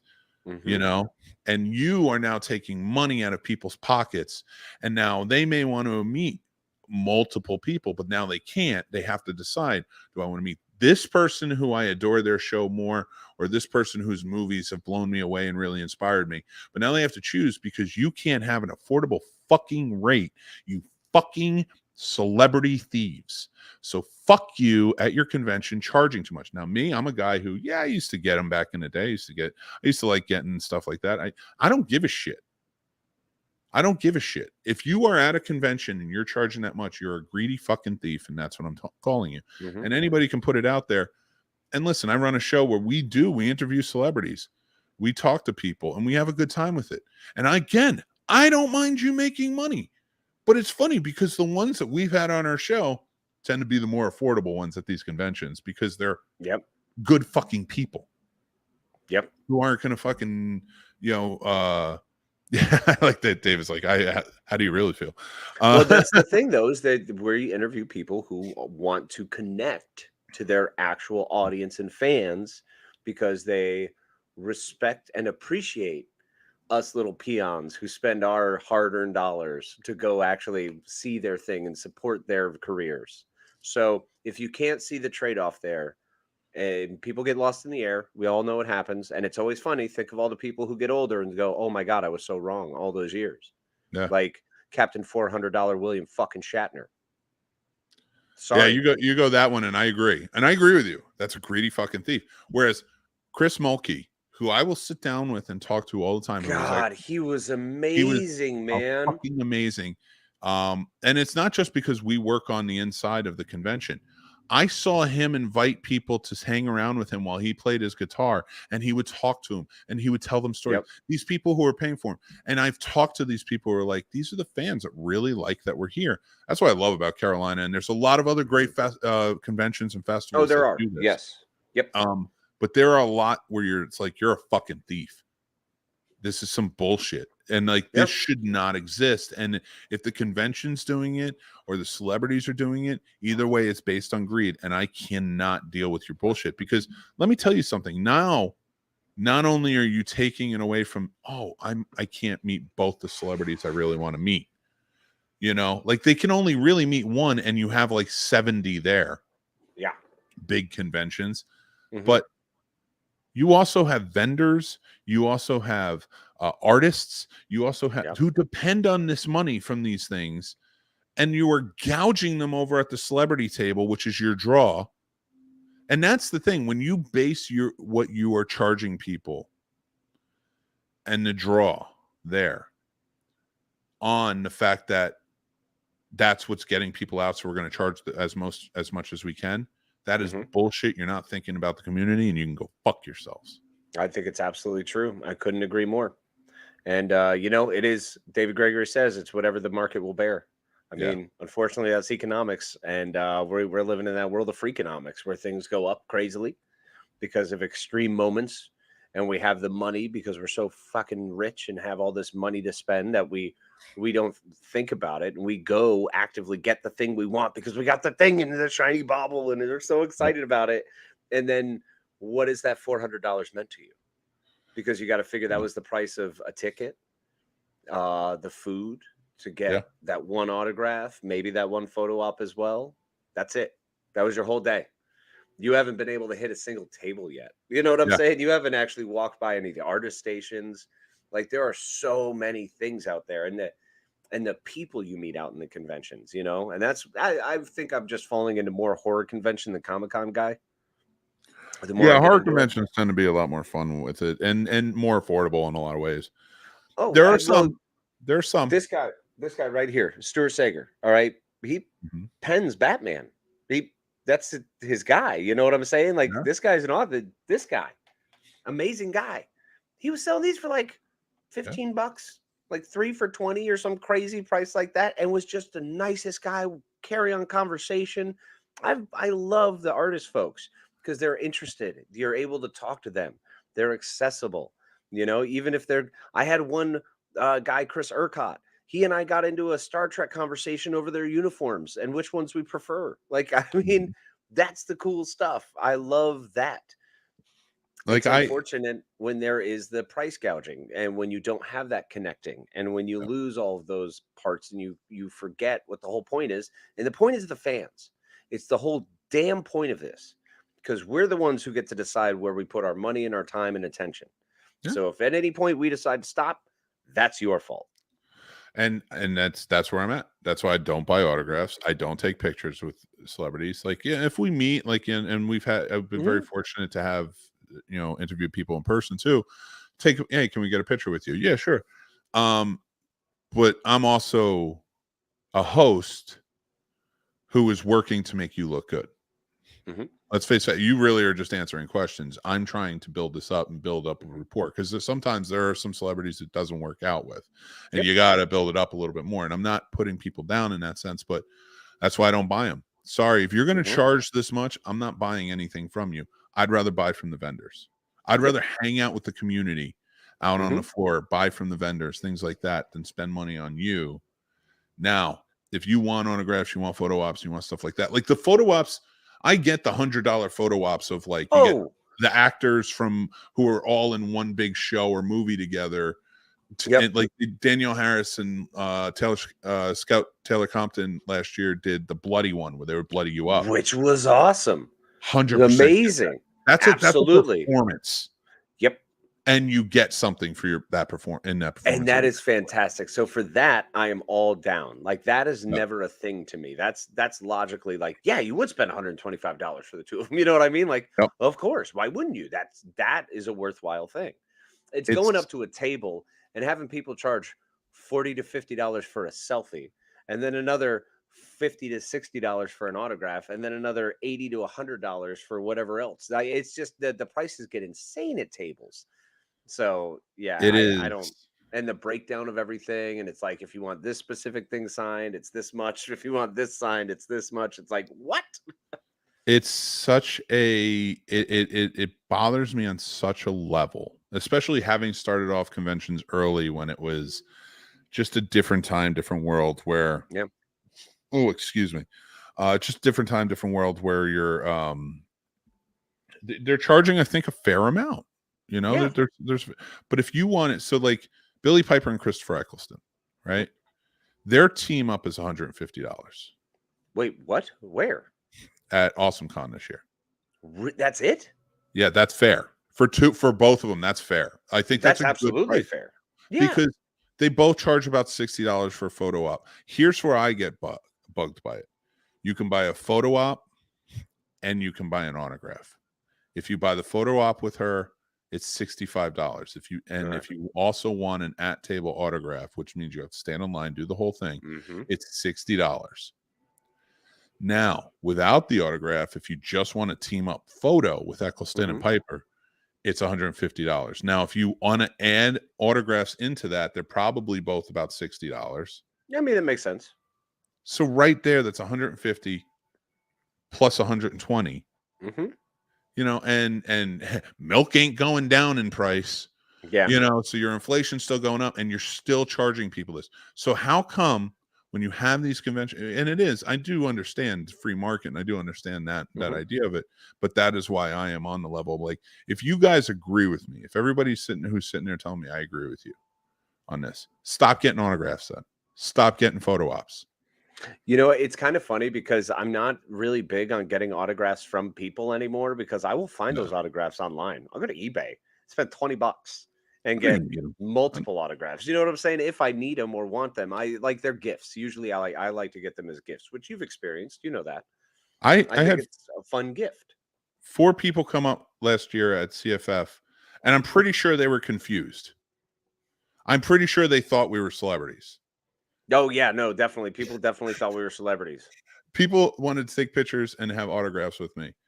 And it was funny because every time they asked me, and some people came up to you, they were like, I really want a picture with you and Casey. Like, they would come back. And like, so 4 people came up and I just signed something. I didn't pick, we didn't have anything there. It wasn't like we had stuff. Like, here's a pin, like, it's free, take it. You know, like, we had Stump the Scene Snobs, man. That's what we had. That's what I think they liked the most, was the Stump the Scene Snobs. But like with the autographs, I'm like, I think you're confused. I'm not a celebrity.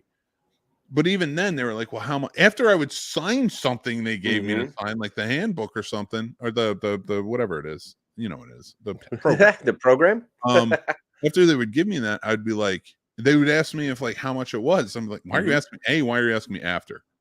B, because they have that kind of disposable income, bro. I know, but I'm like, nothing. Like, I don't know what to charge you. Like, are you kidding me? Oh my gosh, I signed 2, and I was like, what do you mean charge? Like, they're like, you don't. They're like, you don't need any. I was like, no, that's outrageous. Why? I'm not. That's not who I am. But that's, like, not how I'm trying to make money. I want to build a community. I'm not worried about, like, give me my ducats, give me my greenbacks so I can go get me a hot dog.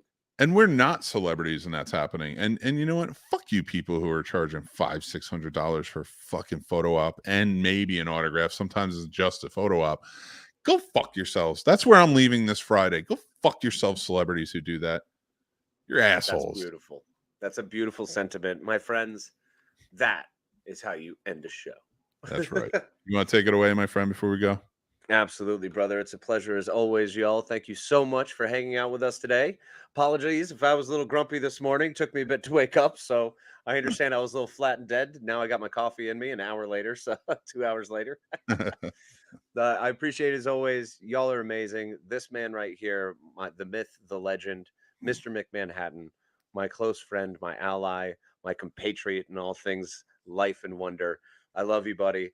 Be well. We're going to enjoy ourselves a little bit of a break after all this time together. Yes. We'll be coming back strong with a couple quarter impulses. We do also have our Warp Factor fiction, so make sure to check that out on our Patreon. But in the meantime, why don't you all go ahead and enjoy the rest of your Friday. Have a great weekend. And remember, be kind to yourselves, be kind to each other.